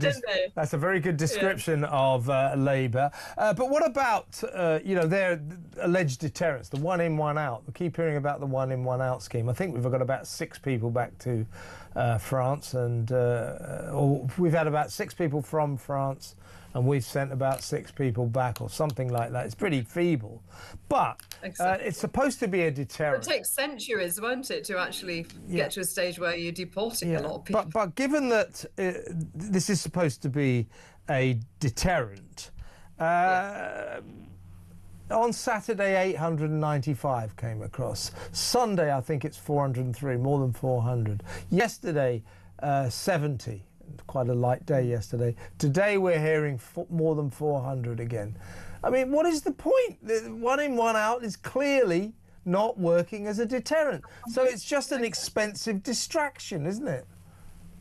And why, as you and I have had this discussion many times, while we are still freebie Britain, it will continue. And look, if we wanted a new life and we could go to a country where we get put in a hotel, we get looked after, we get pocket money, some people get even hair extensions as the Dogen covered, people are going to do it, aren't they? So until we stop that pull, then it's never going to happen. I mean, if I just give an example, today I've been having meetings, English is a foreign language. The county spends £1 million a year on courses for that. And so I've been quite strident and say I want to get rid of it.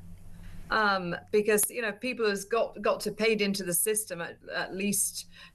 I'd like to see them being here 5 years, paid in the system a year or two before we start doing stuff like that. But I want to do away with it, and I want to come up with a process where actually literacy and numeracy we start teaching the British people, because it's been on a downward spiral for the last 10 years. And it's even things like this that you can do at local authority level, at combined authority level, to start pushing back. It's about time we put the British people first, Ken. Yeah, and finally, I mean, the big picture is this, isn't it?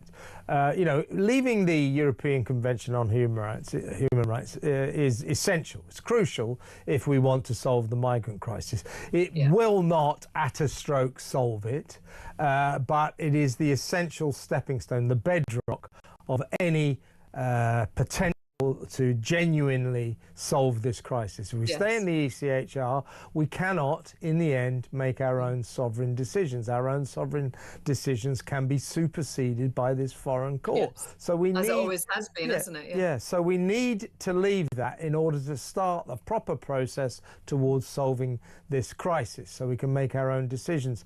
Shabana Mahmood doesn't want to leave the ECHR. Keir Starmer doesn't want to leave the... But neither do most of the Conservative Party. Yeah, exactly. Well, who's the shadow ministers and that, they're still very split on this. Yeah, I mean, Kemi is now beginning to say that maybe we should leave. That's better late than never, maybe.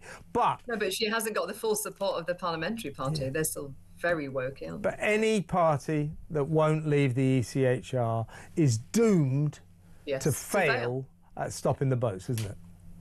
I mean, we saw that with the Conservatives in the Rwanda policy, etc.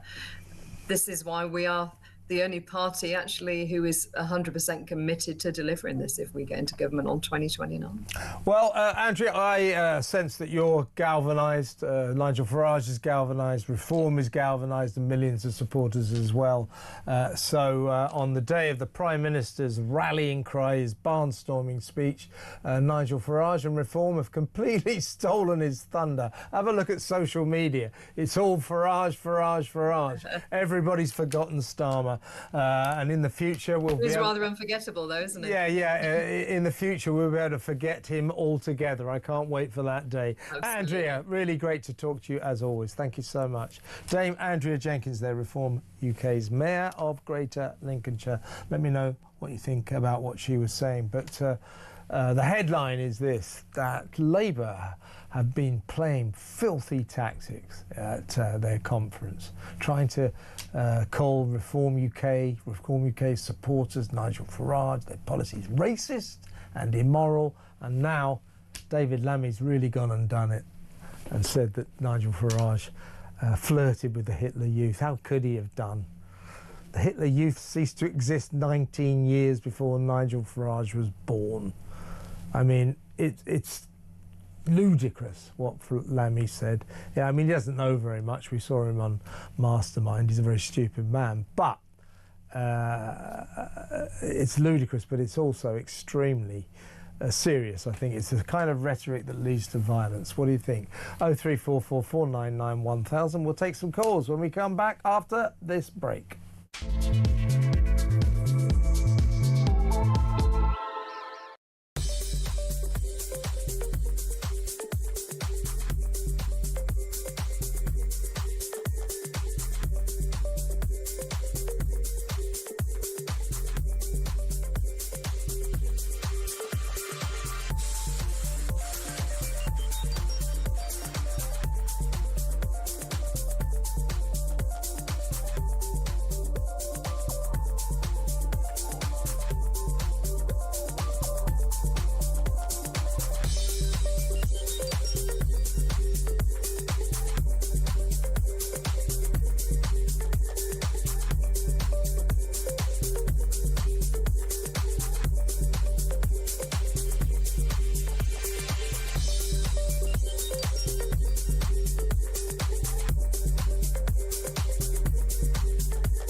across the UK, on DAB+, on your smart speaker, on your smart TV, and on your side. This is Talk. Welcome back. Before I take a couple of calls, let me tell you something. The word is that the Office of Budget Responsibility, the OBR, the all-powerful, almighty, very respected OBR, is set to announce that there is a £40 billion black hole in Britain's finances, in our public finances. So that would be twice the size of the £20 billion black hole in the public finances that Rachel from Accounts pretended existed and then invented and then blamed the Tories for. I mean, there's every chance there wasn't ever that black hole. Financial Times said they could find no trace of it. But anyway, she said, one of my problems is I've come in and I've inherited a £20 billion black hole in the finances. I used to work at the Bank of England. I'm an economist. Well, that may or may not be true, but what is true, apparently, the OBR is about to announce a £40 billion black hole. Who's Chancellor Reeves going to blame that on? Because it can only be her. It's twice the size of the one she invented, and it can only be down to her. The OBR, we're told, is going to, and the Labour are furious that they're going to make this announcement because it exposes Chancellor Reeves, Rachel from Accounts' hopelessness when it comes to our finances, hopelessness when it comes to our economy. Think about that. £40 billion. She's a disaster.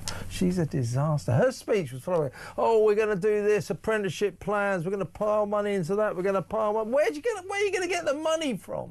It was fantasy economics. Absolute fantasy economics. 03444991000. Let's go to the phones. Let's talk to Herbie in Harrow. Hi, Herbie. Hello there. Good evening, Kevin. How are you? I'm all right, mate. What would you like to say? Well, smoke and mirrors, all talk and no action, and how dare he brand me as racist? He doesn't even know me, so how can he brand me as a racist? I'll tell you what, Kevin, I'm going to embarrass that man before the end of the week. Okay. I'm up my sleeve. Yeah. Well, I look forward to that. I mean, it's not just you, Herbie. Of course, it's millions of people. It's not just not just reform supporters. Millions of people who wouldn't necessarily vote for reform do support their migrant crisis policies. So Nigel Farage is calling millions and millions of British citizens racists, and I don't think it's already clear he's not going to get away with it. No, I don't think he will do. The thing is, okay, if you want to give me a call, I can tell you what I'm going to be doing, because I think you might find it of great interest. I don't want to talk about it on the air, because it might take away what I'm going to actually do. All right. I think you might find it very exciting and very interesting, because I've spoken to a lot of people, they've gone absolutely over with it. Yes, please, just do it. I'm on my way now to see what I've got to do to get it done for the weekend. All right, Herbie, I know that you're a good one for staging excellent stunts, so we will give you a call quietly. You can tell us what it's all about. I look forward to that. Got to go now, though, mate. Good to talk to you. Take care. Herbie in Harrow. Quickly, let's talk to Carl in Liverpool, another regular caller. Good to hear from you, Carl. Did you enjoy Keir Starmer's barnstorming speech in your hometown? Can I be honest, Kev? Yeah. So I listened to it on parts of it on the intro. Yeah. I couldn't. I had to keep lowering it down and turning it back up. What, in order to stay awake? No, but you know what, Kev? I'll say this. It's not a swear word, but he gives my arse an headache. He's just horrible. His voice goes right through me. He's so nasal. What I wanted to talk about is obviously Brandon, myself, and everyone else who's voted reform, and people who haven't, like you just said, who maybe not vote Labour, but think like the policies. His speech today was very aggressive. It's put a mark on people's back now, as in Nigel Farage himself came out and done that speech straight after, and you could just see the man himself in utter shock that he's had to do this, because he doesn't bash people, Nigel. Yeah, but like I think he feels, and I sympathise with him, he feels that quite a few lines have been crossed by Labour's filthy tactics, calling them all racists and immoral, and now likening or linking Nigel to the Hitler Youth. I mean, it's just, it's over the top, and it's dangerous rhetoric, and I think it's going to backfire on them. I think it already has. Nigel Farage's response has completely stolen the Prime Minister's thunder. Have a look at social media. It's all about Farage, nothing about Starmer. So Nigel has done it again. Carl, good call as always. I've got to move on though. Thanks very much, Carl in Liverpool. Let's quickly talk to Joan in Sunderland. Hello, Joan. OK, how are you? I'm very, very well. You're disgusted by Keir Starmer. I think a lot of us are. Tell us why. Tell us why. I am. I'm absolutely disgusted at what he said today. I don't belong to any political party, but I have views on illegal immigration, and I object to be called either a racist or a right-winger. I watch yours. Far right. Oh, yeah, far right. I'm very far right. Racist and far right. Racists. Yes. Well, I watch your clips, flip-flop, what Starmer said, and this, that, and the other. The man is a complete liar. Do you agree, Joan, though, in labelling decent citizens like you and millions of other people who are worried about the migrant crisis, in labelling all of you as racists, that Keir Starmer has scored a big own goal? It's going to backfire on him. People are furious. Yeah, well, I'm going to tell you why. Go on. Mark Twain said, a lie can travel halfway around the world, but yeah, before the truth gets on you. Putting its boots on. Now, I believe what Starmer's done today will galvanise people, and I believe the silent, law-abiding majority will put their boots on. And Starmer has made an own goal today. Totally agree with you, Joan. Totally agree. And I urge all people, no matter who they vote for, when any elections or any parliamentary seats become vacant, put on those boots of truth and vote. Yeah, and don't let this party, don't let this man and all his cabinet crew, all his cabinet cronies, don't let them call us all racist. Don't let them get away with this, folks. They've crossed the line. Everybody knows that. Joan, well said. Thank you very much for an excellent call. Call me again. I'm sure you will. Joan in Sunderland. Let's go to break. And after the break, I'm very pleased to say that I'll be joined by the great Sharon Davis, Olympic legend, and we're going to talk about, like, the moment I would suggest that all this woeful wokery went barking mad, totally barking mad. A local football association is telling male footballers that they mustn't shout, "Come on, lads," because it's too gender specific and not inclusive. Playing football, come on, lads. They want to outlaw that. Are they serious? That next. Stay tuned.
it funny how Nigel Farage seems to be dominating the Labour Party conference? He's a bigger feature of the Labour conference and indeed the Lib Dem conference than he was of our own conference. You've seen the Home Secretary yesterday announcing a very much watered-down plan to deal with ILR, which sounds good in principle. Of course, it's not racist when she says it. It's only racist when we say it. But that's the weird thing, isn't it? Because her plan won't tackle those that are already here. It won't tackle the Boris wave, which is where we've come. 3.8 million people have come since the referendum.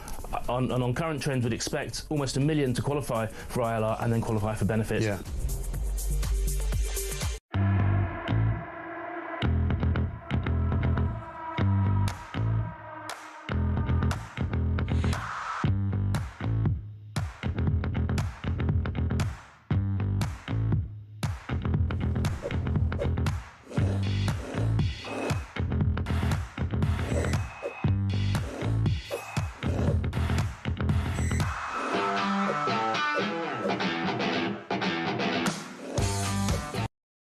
Across the UK, on DAB+, on your smart speaker, on your smart TV, and on your side. This is Talk. Welcome back. I think it's safe to say that millions of decent or normal people around the country are sick to death of this crazy wokery, woeful wokery that gets madder and madder. You know, you can't say man overboard anymore because that's not gender specific, that's not inclusive. If somebody's drowning, I don't think anybody particularly cares whether or not the term you shout is inclusive. Manhole, you can't say that. Anything with the word man, you can't say anymore. This particular example that I'm going to give you now, I just think is the moment we hit ground zero. From this, we have to bounce back. We have to say no more. It is a local football association, Berks and Bucks, so that's Berkshire and Buckinghamshire Football Association, the FA, the official FA, have advised male players in your team that the term "come on lads" should from now on be banned. So you're playing football. I used to play football myself a lot. Come on lads. That's banned because it's not inclusive and it's too gender specific. Well, if it's a bunch of blokes, what's wrong? I mean, I wouldn't have thought that women, female football team, would say, come on lads, obviously. But blokes playing football together, shouting, come on lads, according to the Berks and Bucks Football Association, should not say that. They should not say, come on lads, because it's not inclusive and it's too gender specific. What a load of rubbish. Let's talk to Olympic medalist, Olympic legend, Sharon Davis. Hi, Sharon. Good evening, Kevin. Do you know what you say? This has to be like we've got to the bottom. I just don't believe we have. We keep saying it, don't we, every time? It really does. I mean, you know, you're saying, come on, lads. I mean, I was looking at this list, and obviously they got linesman, it has to be assistant ref. You can live with that. But the one that I find the most offensive is they're not supposed to say mother. They're supposed to say parent or carer, and they're not supposed to say bring your wife. They're supposed to say bring your partner. I mean, if you've got a wife, why can't you bring your wife? If you've got a mother, why would you not refer to her as your mother? I just it's all silly, and it's the waste of money. I think that's the most annoying with all of this. There is a 12-strong inclusion advisory board to give this advice out and to try to implement it. And what an utter waste of money when you could be using that money to encourage kids to be involved in sport, to be physically active, which is going to help them to be healthier, both physically and mentally. We've just got this arse about face. I was going to say something ruder than that. That's okay, you can say that, definitely. I mean, as you say, the Berks and Bucks Football Association, in their wisdom, have not only told male players not to shout, come on, lads. I don't know if you've ever watched any park football. I used to play a lot of it myself. I mean, it is a cacophony every 3 seconds. Like, come on, lads, come on, lads. I mean, what is wrong with that? And as I just said, it's not like a female football team. They'd be shouting, come on, lads. What on earth is wrong with blokes shouting, come on, lads, when they're playing football? Where do they find offence in that? Well, and they're not even supposed to use the word guys. Come on, guys, everybody get together, guys. Let's be successful, guys. Whatever. I think it's almost insulting that we don't have any common sense to be able to apply to certain situations. If we have got footballers there that are gay and they've got husbands, then those people are not going to refer to their husbands as wives, are they? Yeah. It's just insulting that we can't use our own common sense to be decent, respectful to each other, and that we have to have a 12-strong advisory panel to make us all inclusive. And what we know from statistics is this isn't working. This isn't actually encouraging more people to do sport. It's putting people off sport. The same way allowing men to identify as women and go into changing rooms and go into women's competition was putting women off from doing sport. It's not working. And I think we've got to understand that all of this stuff is actually rather ridiculous, really, and a terrible waste of money. Ridiculous is the word. I mean, what kind of a person decides that you have to ditch the term "come on, lads" because it does not contribute to building a more welcoming environment? Who would feel unwelcome by a football team, lads in a football team, shouting "come on, lads"? Who would be made to feel unwelcome by that? Anyone? No, absolutely nobody. And we know that sport is really good for including people, making people feel like they're in a team environment, that they can target set, that they can focus, that keeps them physically fit, it gets them off their mobile telephones. All of these things are really good for our mental and our physical health. So we just want to encourage people to be more involved in sport. We stop wanting to put hurdles in front of them or word soup in front of them or create a fence where a fence doesn't actually exist. That's the problem as well. We're telling people to be offended when they're not offended in the first place. Exactly right. Can I take you on to a big unfolding story as we speak? J.K. Rowling, obviously the Harry Potter author, who has actually maintained an extremely dignified silence, I've thought, over the years, when in acts of just extraordinary ungratefulness. The kid stars of Harry Potter, Daniel Radcliffe, Emma Watson, what's the other one called, Rupert Grint, have all lashed into her and said, she, attacked her position on women's rights.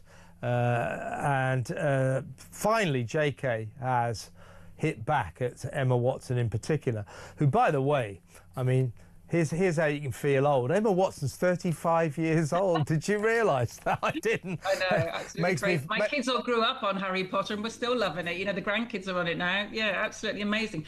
I think she has remained very, very, what's the right word, stoic, civilised. She stayed out of retaliation, I think. I think it was just one step too far for Emma Watson to come out and start saying that she'd sent nice letters when actually, when JK was genuinely getting serious death threats, and she had to bring in a tremendous amount of safeguarding and bodyguards and security to make sure that she was safe, at that particular time. So it's the hypocrisy of the whole situation. Personally, it's not going to surprise you that I'm on, JK Rowling's side. So am I. I think what's interesting is that, as I say, JK Rowling has let them get on with it. She gave them their break. As she said about Emma Watson, poor Emma, what could she ever know about anything of real life? I made her a multi-millionaire when she was 14 years old. She doesn't really know very much. I love her phrase that poor Emma doesn't realise how ignorant she is of her own ignorance. Yeah. So she's hit back in this 600-word rebuttal to Emma Watson. But it's interesting, isn't it, that J.K. Rowling has only sort of lost it and hit back at the point where Emma Watson has said, me and JK, I want to be her friend again. I didn't really mean anything. And I think what's being said, the subtext of this is Emma Watson's career is not exactly firing on all cylinders and hasn't been for quite a few years. And I think, as JK Rowling suggests, she said all three of these kids, when it suited them, when they thought it was good for their career, they attacked me and my views on women's rights. And now it looks like Emma Watson is trying to get back into my good books to maybe reboot her career. That's what this is all about, isn't it? Yeah. Well, I can speak from experience. The last 10 years has been really hard fighting for women's sport, and there was an awful lot. Of course you can, yeah. that didn't say anything for many, many years, and now it's been turning around, and we've got, you know, sex screening coming into the world of athletics and you know, winter sports, and to boxing, and hopefully the Olympic Games in LA. You know, people are you know, have always really secretly said we shouldn't have men in women's sport, but a tremendous amount of people kept their head down and said absolutely nothing. And now it's a little bit more acceptable to say, do you know what, women should have fair sport. There's a few people coming out of the woodwork, and I can tell you in sport, there's many that should have done their job properly and didn't, you know, stayed quiet, and all they did was protected their position and their jobs rather than protecting women's rights. And what JK has always done, you know, someone who had so much money, and she literally could have just stayed out of this argument, but she knows, you know, she when she wrote Harry Potter, she was doing it in a cafe because there was no heating in a one-bedroom flat. That's right. You know, she understands what it's like, and she knows with the whole trans debate, really, it's women from deprived backgrounds that are going to be the ones that are suffering. It's not Hollywood that have got all of the money, you know, and are never likely to be in a. Let me just quickly read what J.K. Rowling said about Emma brilliantly. She said, like other people who've never experienced adult life uncushioned by wealth and fame, Emma has so little experience of real life, she's ignorant of how ignorant she is. I wasn't a millionaire at 14. It's beautifully put and sort of sums it all up. But I still... She's a clever woman, isn't she, Kevin? She's a really clever woman. I think it's the lack of young people's critical thinking. Yes. That's very, very scary at the moment. Yeah. You know, they seem to go down this sort of cult route where they're not even capable of debating, and because their argument doesn't stand up to a debate, they're not even interested in listening. And I think that was probably the biggest problem with Emma Watson and, you know, and the other two, was that they weren't interested in listening to the actual facts. They were just virtual signaling because it served their purpose. Absolutely. Sharon, it's always a pleasure to have you on the show. Great to talk again. Thank you very much for your time. That's Sharon Davis, Olympic legend. What do you think about what she's saying? Come on, lads, she can't say that anymore. I mean, even as a fan, you know, you're always shouting that, come on, lads. That's not inclusive enough. Too gender specific. How ridiculous. Let me know. 03444991000. When we come back, we're going to talk about ridiculous. Looks like Tony Blair could end up helping to govern Gaza. Haven't they suffered enough? That next. Stay tuned.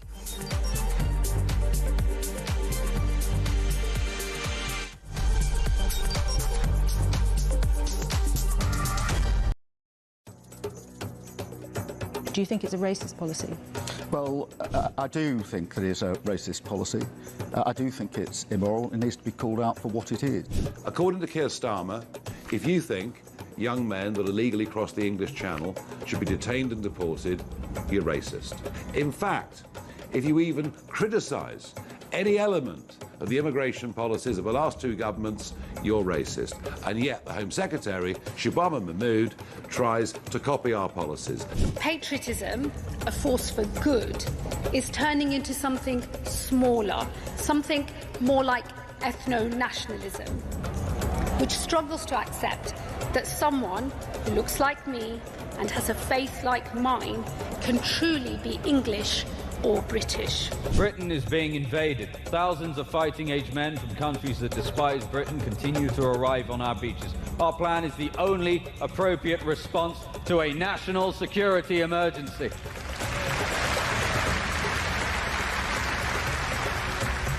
Immediate removal. Deportation is the ultimate deterrent. Our flags, flying proudly as we celebrate difference and oppose racism. Labour says these policies are racist and immoral, and by implication, Reform supporters, Reform voters, Reform sympathisers are racist too. Yes, if you think we should control our borders, you are, by the definition of the Prime Minister and his cabinet, all racists. We can all see that the country faces a choice, a defining choice. Britain stands at a fork in the road. We can choose decency, or we can choose division, renewal or decline. To accuse countless millions of being racist is a very, very low blow. Why? Well, this language... Across across the UK. On DAB+, on your smart speaker, on your smart TV, and on your side. This is Talk.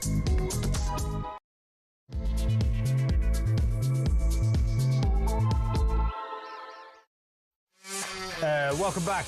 Don't forget, in about an hour's time, it's Harry Cole Saves the West, our new show. Starring, of course, Harry Cole, live from Washington, so that's coming up in an hour or so. In the next 60 sizzling minutes, though, plenty of time for you to get involved. Give me a call, 03444991000. I'll be taking your calls in about 20 minutes for the rest of the show. Plus, I'll read some of your messages out, your text messages. We've got loads today, got loads of calls as well. But do get involved. We'll try and get you on. And also, I'll play some of your WhatsApp voice notes. But people very, very energised, as you can imagine, very worked up after Keir Starmer's speech, you know, calling most of us racists and immoral. And Nigel Farage's furious response, which has completely stolen the Prime Minister's thunder. Everybody talking about Farage. The social media just packed with Nigel. Hardly anyone can remember what the Prime Minister said during his alleged rallying cry to the party faithful in Liverpool earlier this afternoon. That's because nearly everything he said was extremely unmemorable, although he did mention his dad. He doesn't like to talk about it much, but apparently his father used to be a tool maker. This is my favourite bit of the speech, where it starts going about not just that his dad was a tool maker, but starts sort of eulogising about his job. The precision that was required in the craft of my toolmaker father. Oh, shut up, you ridiculous little man, honestly. How come this guy's our Prime Minister? Please. Anyway, talking of madness, let's talk about Gaza. Now, Donald Trump has come up with a 20-point peace plan. Benjamin Netanyahu, the Israeli Prime Minister, has agreed to it. It, of course, involves Hamas, those terrorist thugs, releasing the remains of the remaining hostages, and indeed the remains of some of them. Some of them are almost certainly dead. The numbers vary, but they think maybe 40 still around, still alive. Been there, of course, for nearly 2 years. October the 7th, not very far away, so nearly 2 years they've been trapped down those tunnels, those awful tunnels underneath Gaza.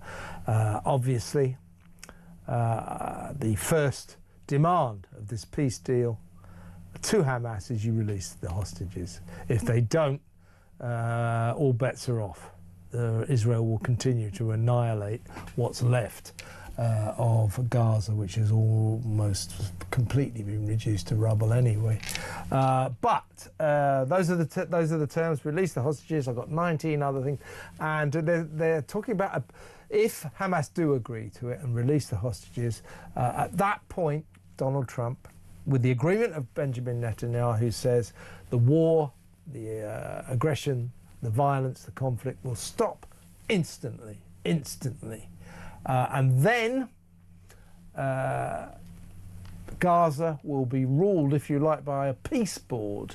He will be chairman of the board, Donald Trump, but he will be assisted by his not very glamorous assistant, Tony Blair. Tony bloody Blair.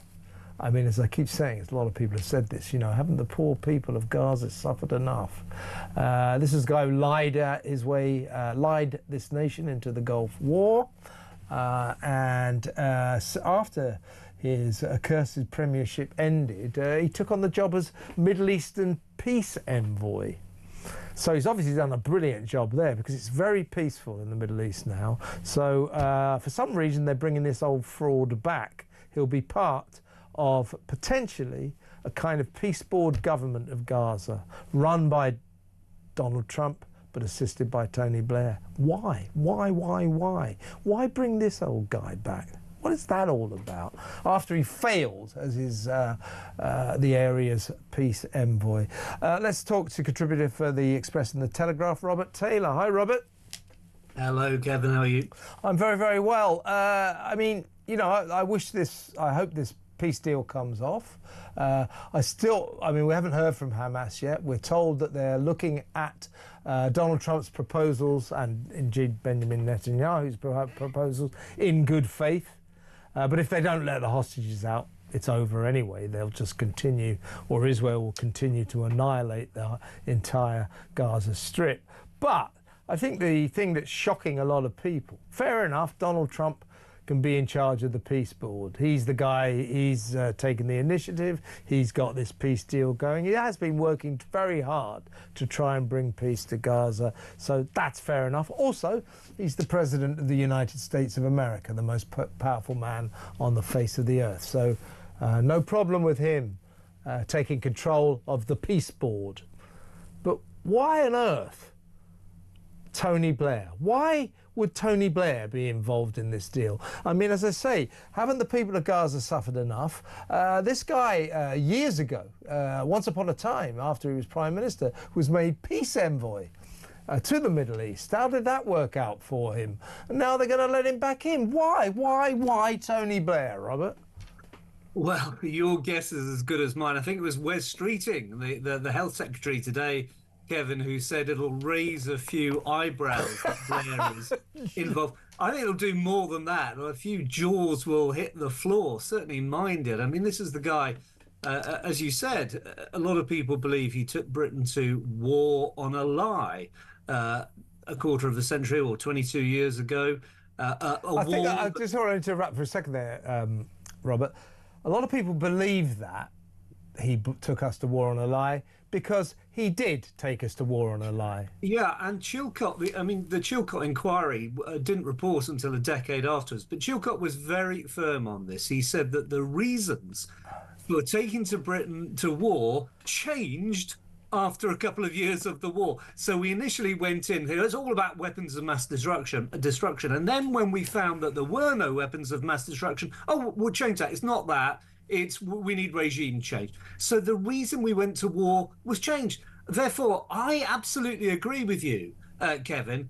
We went to war on a lie. And I've never heard Blair plausibly deny that. And now he's in charge of Middle Eastern peace. Now, let's just remember, that war killed hundreds of British soldiers, hundreds of thousands of Iraqi people, and now he's in charge of peace in the Middle East, or a part of the peace board.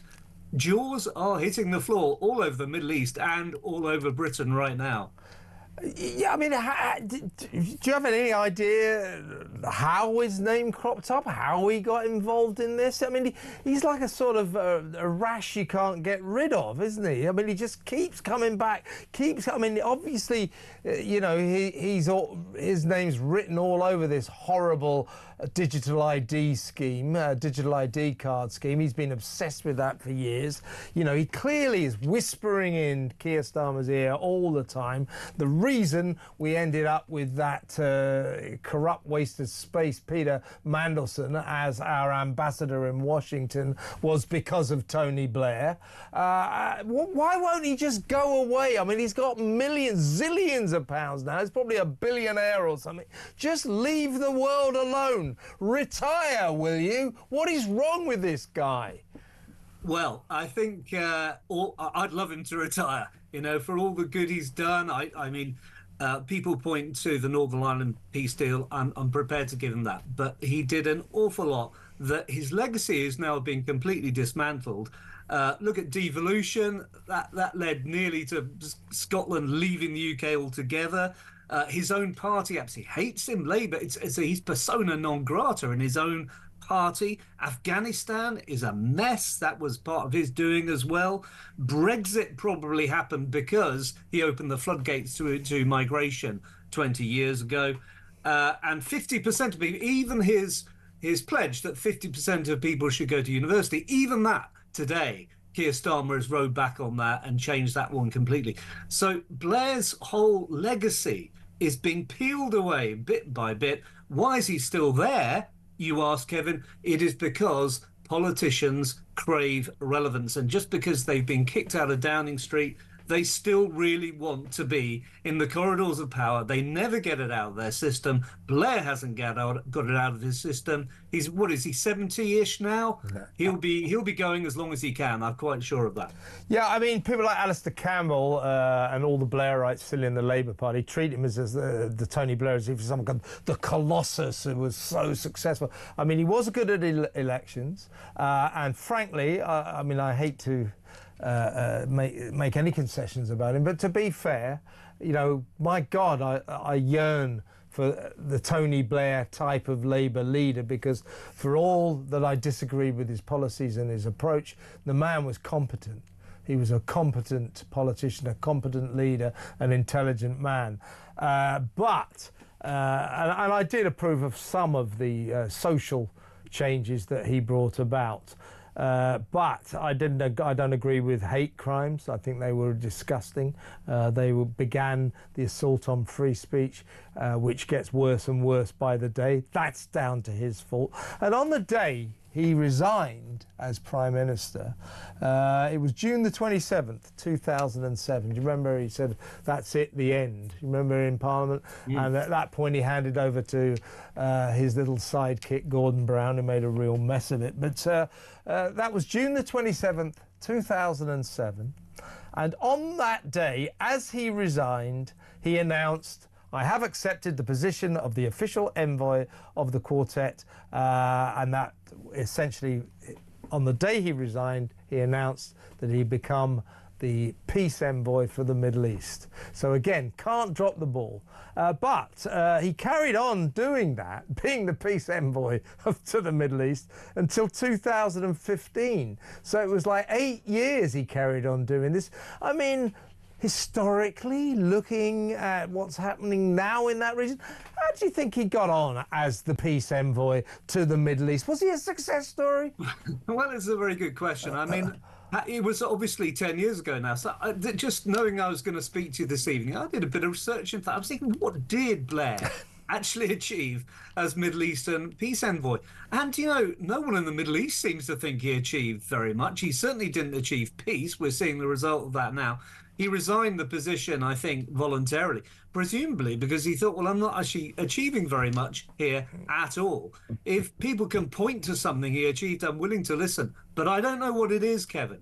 Yeah, and this is what's extraordinary about this new turn of events. Here is a man that over 8 failed years was a disaster in terms of in any way bringing peace to that benighted region, to the Middle East.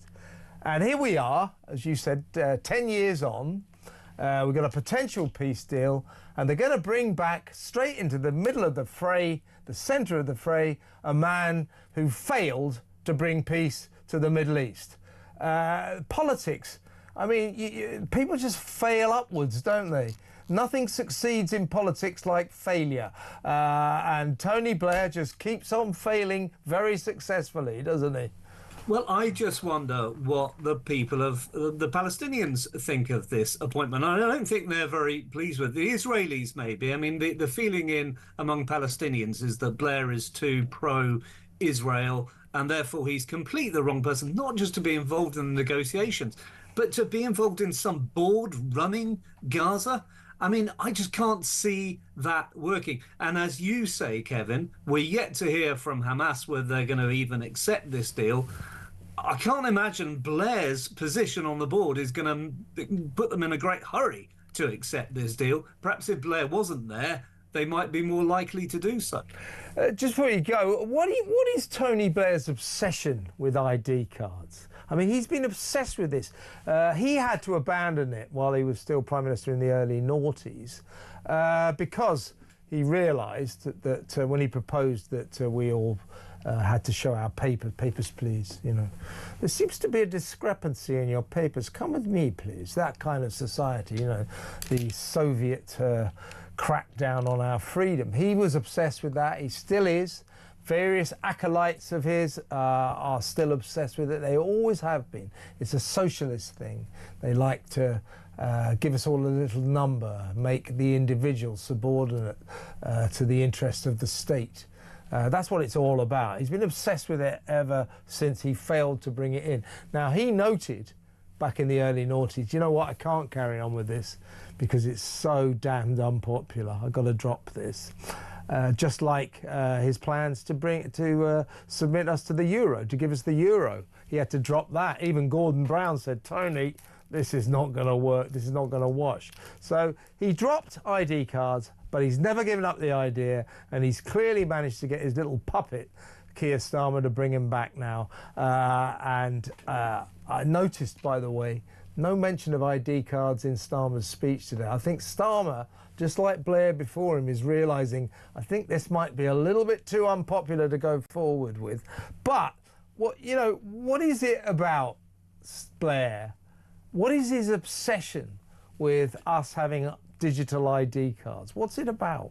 I think it's exactly what you hinted at there. It's the big state. And people like Blair believe in the big state. They believe that if it is technologically possible to have some kind of digital ID card that may make life more convenient, but has the big downside of the big state keeping track of everything we do, say, where we go, what we spend our money on, they will do it because they believe in the big state. And what is most reprehensible for me here is that they're using people's legitimate concerns about illegal immigration, and they're saying, aha, it's big. We can now use that concern about illegal immigration to persuade people to accept digital ID cards on the grounds that somehow it might prevent illegal migration, which, by the way, it will not. It will have no impact on Absolutely. that. And it will have no impact on illegal employment, migrants getting illegal jobs. It'll have no impact on that whatsoever. This is just a socialist plan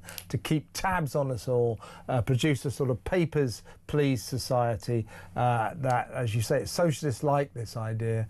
And but I'm sensing that once again the British people just won't have it, and I think Starmer's sensing that again. Can I just, before you go, Robert, get your thoughts on the fact, I mean, it's incredible today, that Starmer's speech, by the way, instantly eclipsed by Nigel Farage's speech. Talk about having your thunder stolen. But he made all through this conference and in his speech today, we are the party of renewal and decency, decency, decency. And then starts calling Nigel Farage and Reform supporters racists, immoral, and then even worse, his oafish Justice Secretary David Lammy goes on to the BBC straight after the speech and says Nigel Farage flirted with the Hitler Youth. Apart from the historical absurdity of that, Nigel Farage, born in 1964, the Hitler Youth going out of business quite understandably with the death of Adolf Hitler in 1945. Apart from the historical inaccuracy of that, the ludicrous historical inaccuracy, well, we know that Lammy doesn't know anything. We saw him on Mastermind. But apart from that, that's a very, very low blow, isn't it? This is the party of decency. This party, Labour, are behaving disgustingly, don't you think? Well, I do, and I'd go further than that. I think it's an act of complete desperation from Starmer. He's given up, it seems to me, on trying to persuade the population in general that he's the right guy to lead the country. And what he's saying to the left of his party is, look at me, I can be really filthy nasty to Farage. You will hate Farage, so do I. Therefore, you can safely have me as your Labour leader. It's all about shoring up his support on the left of his party. It's a naked political calculation. It's nothing to do with reaching out to people. I think he probably knows that his words were completely reprehensible and is going to be a turn-off to probably 80-90% of the British people, but it's all about his left wing and maintaining his position. Very interesting. I hadn't really thought about that. But do you think, in terms of the electorate, in terms of the millions of people who not necessarily support Farage and Reform, but certainly support Farage's ideas on migration, on the migrant crisis, do you think that Starmer's dismissal of all of this as racist, of Lammy, likening Nigel Farage to Hitler, do you think it will rebound? Do you think it will backfire on Labour? I do. I think it's a big recruiting sergeant for Farage. I think it's desperate. It reminds me of Hillary Clinton talking about Republican voters as a basket of deplorables. Yeah. And all those years ago, David Cameron saying that UKIP supporters were swivel-eyed when it's swivel-eyed nutters. That's it. When you start taking aim at the supporters of an opposition party and looking criticising their motives, I'm trying to find the right word. Yeah. You are in deep trouble, and I'm afraid that was what Starmer was doing today. Well said, Robert. Really good to talk to you again. Come on again soon. That was Robert Taylor, contributor to the Daily Express and the Daily Telegraph, talking about Tony Blair. Tony Blair, back in the Middle East. Yeah, from 2007 to 2015 was the peace envoy to the Middle East. Didn't do very well, what with one thing and another. And yeah, he's back. He's back. They think he's going to bring peace. We haven't even heard from Hamas yet whether or not they'll even accept the deal. So with a bit of luck for the people of Gaza, Hamas won't accept the deal, so they won't get Tony Blair. I'm being a bit facetious there, obviously. But let me know what you think about it. Tony Blair back in the fray. Fancy that? 0344 499 1000. When we come back, I'll read some of your WhatsApp voice notes. I'll play them and I'll read some of your messages. But most importantly, I'll take your calls. 0344 499 1000. Just let me know if you support Farage, if you support reform, if you support their policies on the migrant crisis, how you feel about Keir Starmer calling you a racist. 0344 499 1000. Let's talk. It's good to talk on Talk.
It's not about how much money we pour into the NHS. It's about spending it right. We've spent 40 billion into the NHS in the past few years and much worse outcomes. No, 40 billion is just the top up. We can't just keep pouring money into it endlessly without expecting any change or reform in many things. You know, there's a huge managerial level layer that can be removed.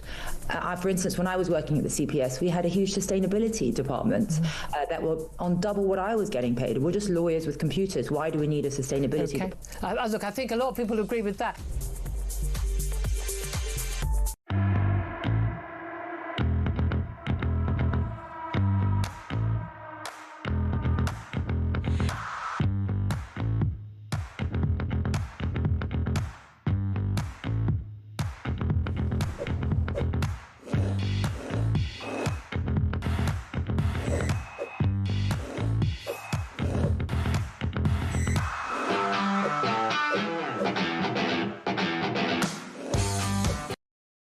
Across the UK, on DAB+, on your smart speaker, on your smart TV, and on your side.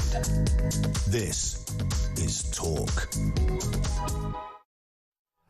With a flag in our hand, let's take some calls. Well, actually, first, let's play some WhatsApp voice notes, or at least one, shall we? This is Glyn on Keir Starmer. Hello, Kev. It seems Labour were cocking up on a weekly basis, and we were like, wow. And then it moved to a daily basis, and it's like, this just keeps on going. And now it's an hourly basis. Unbelievable. It's believable, though, Glyn, exactly right. But the Daily Mail's got an interesting poll. Keir Starmer's claiming that Nigel Farage does not like Britain. I mean, that's ridiculous. That's ridiculous. But the Daily Mail's poll is, Keir Starmer claims that Nigel Farage does not like Britain. Is he right? Well, let me know what you think about that. Whatever you think about Nigel Farage, I think to charge that man with not liking Britain, it's senseless. It doesn't make any sense. It's nonsense. Let me know. 03444991000. Let's go to the phones. Let's talk to Michael in Derby. Hi, Michael. Hello, how are you? I'm very, very well. What would you like to say? Starmer, very desperate, yeah? Extremely desperate. I mean, he's got the lowest rating ever in history, for a Prime Minister. And he seems to be falling back on the left narrative, as in, if anybody doesn't agree with you, call them racist. Yeah, when politicians start calling their opponents names, racist, Nazis, fascists, and all that kind of stuff, what they're revealing is their own desperation. Keir Starmer is desperate. I mean, they are getting smashed in the polls by Reform, day in, day out. Today, Starmer makes his boring hour-long speech. Didn't really hit home. And Nigel Farage comes about half an hour later with a barnstorming rebuttal. And that one has really hit home. It's all over the internet. It's all over the social media. Nobody's really talking about Starmer anymore. So Starmer is losing, and he's revealing that he's losing, and he's desperate somehow or other to try and gain some ground on Nigel Farage by, just calling him silly names, racist. It's ridiculous. Exactly. I mean, he's just proven to be a moron. You might think that, Michael. I couldn't possibly comment, but I know where you're coming from, though. I mean, it's quite a sad sight, really. But this Labour lot have decided during this conference up in Liverpool that what they're going to do is demonise Reform. Tell the public, tell the electorate, they're racists, they're extremists, they're far right, they're not, we're the party of decency, and they don't like Britain, and so on and so forth. But it's so transparent and so obvious that I think it's backfiring badly on them. Do you? Exactly. I mean, to say Nigel Farage hates Britain, it was only down to Nigel Farage that we left the EU. It's just ridiculous. I mean, for all, whether or not you support Nigel Farage, whether or not you loathe everything he stands for, the charge that he does not like Britain is just obviously ridiculous. So ridiculous that people can see right through it. Starmer is squirming, and it's obvious. Michael, good call. Thank you very much for ringing. Call me again. Michael in Derby there. Should we listen to a WhatsApp voice note? Another one. This is Pete again on Keir Starmer. If any harm comes to Nigel Farage or other members of Reform, then the government need to be held fully responsible and will need to immediately resign and call an election, because this incitement to violence cannot be tolerated. It's time for the people to speak and act on this. This government have gone below the belt, and they really, really must resign. Plus, David Lammy needs to be investigated by the police for his remarks, because if that were anybody else, we would be in a court tonight and in jail tomorrow morning. Totally. Now, Stephen Barrett, thank you very much, Pete, by the way. Good WhatsApp voice note, that. Stephen Barrett, our barrister friend, a commentator, political commentator, came on earlier, and he made no bones about it. He said that after David Lammy lied, absolutely lied, ludicrous lie, and said that Nigel Farage flirted with the Hitler Youth, that was such an egregious lie, just such a slur against someone who obviously had nothing to do with it, the youth. Well, Stephen said he should resign. He must resign. He should resign. Whether he will, I wouldn't bet the farm on it. You know, these days, politicians, no honour whatsoever. But what a disgraceful thing for Lammy to say. Absolutely disgusting. And then he goes on the telly and said, yeah, well, actually the Prime Minister said we should stick to the policies and not play the man. You just said he was in the Hitler Youth. You think that's something to do with policy, or would you say that that is attacking the man? In fact, it's not only attacking the man, it's kicking him way below the belt, isn't it? Disgusting, disgusting. Here's a text. This is from Alice. She said, hi, Kev, I just switched on, so I don't know if you've mentioned it, but Keir Starmer, Keir Starmer's speech was inciting violence against Farage. People have been jailed for saying less, so why is he not being investigated? He put a target on Farage's back. Well, I mean, there may be complaints on the police. I mean, you can't keep calling someone a racist and then saying they're in the Hitler Youth. It does, in this febrile atmosphere in which we live now, it does kind of put a target on a politician's back.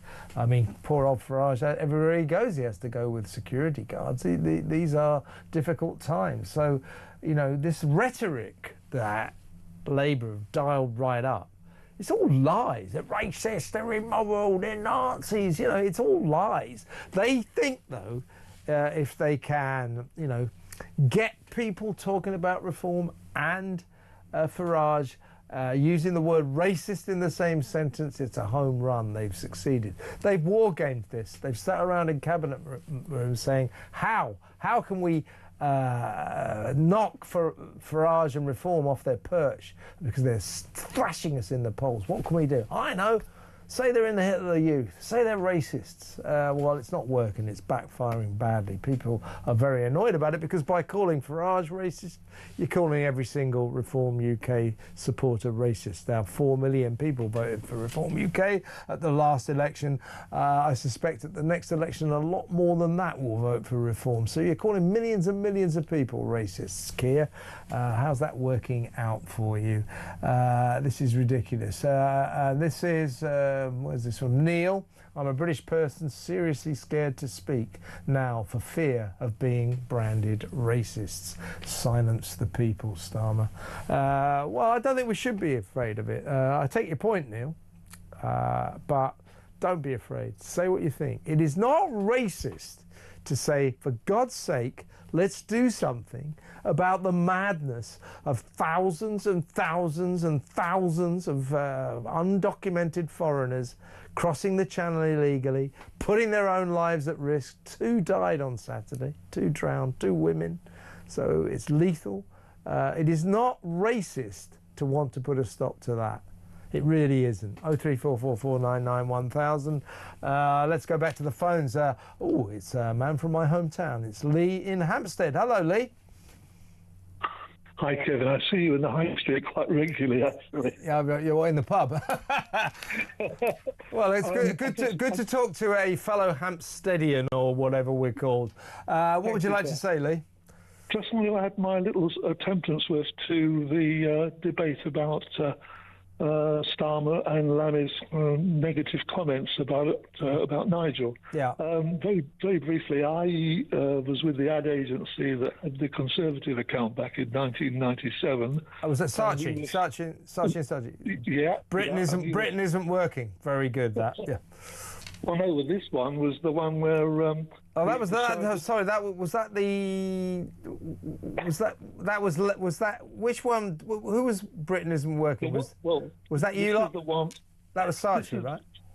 This is the one. This is the one where we put Tony Blair in a mask. Oh, with the red eyes, yeah. Is that the one? Red eyes, and we said, "New Labour, new danger." New Labour. And it was the biggest mistake the Conservatives ever made because it basically won him the election. Fantastic. That is really interesting. So your agency was hired to, in effect, through the power of advertising, billboards, to demonise Tony Blair, and I remember the poster well. He was sort of dolled up like the devil with red eyes. And you're saying, Lee, I mean, very powerful, very effective, but it rebounded. It backfired on the Tories badly. Totally. Yeah. The people just don't like that sort of attitude, and it's going to rebound on our friends Starmer and Lammy as well. No question. I mean, you know, with Starmer, well, half the cabinet have spent all week and the past couple of weeks calling reform racist, and you know, that's their big new line, isn't it? Now, it's ridiculous and it's wrong, but you know, racist, to call someone racist, a bit over the top. And I agree with you, Lee, it will rebound on them, it'll backfire on them. But what did you think today? Talking of over the top, this I thought was just extraordinary when David Lammy said, Nigel Farage, he said, we know Nigel Farage flirted with the Hitler Youth. I mean, that was an extraordinary thing to say. Well, I think Lammy's taking a hell of a risk, because he can say these things in Parliament, but he can't say them outside Parliament. And if I was Nigel, I would take him to bloody court. Well, that's what I was saying earlier. But I tell you what's interesting is soon after Lammy said that, he went back onto television and said, well, Nigel Farage denied this, so I have to accept that denial. He didn't apologise, but I think someone in Labour said, hang on a second, Dave, I think you've really gone too far there. You better do something about it. So he did sort of step down a bit from it, but extraordinary. Hitler Youth. He said it. It's on record. I know. I'd like Nigel Farage to sue, but I suspect he's going to take a leaf. He's going to take a leaf out of what you're saying. He knows. Kevin, I must just say, it was the best thing that ever happened to Reform today. Those comments by Starmer and Lammy will add God knows what to their membership and to their votes. I tell you, it was the biggest mistake they've made in ages. And you know that because of your past. Really interesting call, Lee. I'll see you in the High Street. Next time you see me, say hello. Lee in Hampstead there. Lovely town, great place. Lovely local residents. Putting me. Right, let's go to Kevin in Leicestershire. Hi, Kev. Hi, Kevin. Yes, Leicestershire, not Basingstoke. So I noted that. I don't want to talk to Kevin from Basingstoke tonight. I do like talking to him because it's funny, but not tonight. We've got more serious things to discuss. What would you like to say, mate? Well, firstly, your guests, and I have to say, Stephen, your last caller, you've had some great callers tonight. It's been a great show tonight, so fair play. Thank you. I'm going to steer away from the racist stuff because you're all covering it, you've all smashed it. My question, and I've got a straight question to you. When Keir Starmer says reform's policies are divisive, what does he mean? It's a political word. It's a politician's word. I mean, obviously, technically, it means that it splits people up, does not promote unity, it promotes division. But you're right, it's just a sort of political platitude that doesn't really mean anything at all. Your policies are divisive, you know. And yeah, what's that mean? It doesn't really. I thought that his speech today, Kev, I suffered the entire. I think it was about 58 minutes or something. It was just full of those kind of platitudes, those kind of political platitudes that don't really mean very much. It's just sloganising for the conference, don't you think? Well, I did listen to a bit of it, and I'm not just saying this for comical effect. I was waiting to pick up a load. Yeah. And I fell asleep. I'm not joking. I fell asleep in my truck. I'm not joking. And I'm not doing it for comic. I genuinely fell asleep. That's funny. Well, I said on Twitter that this is a cure for insomnia. So I think a lot of people who've been having trouble getting to sleep got to sleep very, very easily this afternoon, even though they didn't want to. Well, this was it. It made me have a long day, but I don't know. I earned a bit of extra tax for the illegals. Yeah. Just quickly, just to add to this, though, this divisive thing doesn't really mean anything. Yeah. Like, you know, I would suggest, I'm just going to say this now, I'll end the call, really, because I know you've got a lot on. Yeah, go on.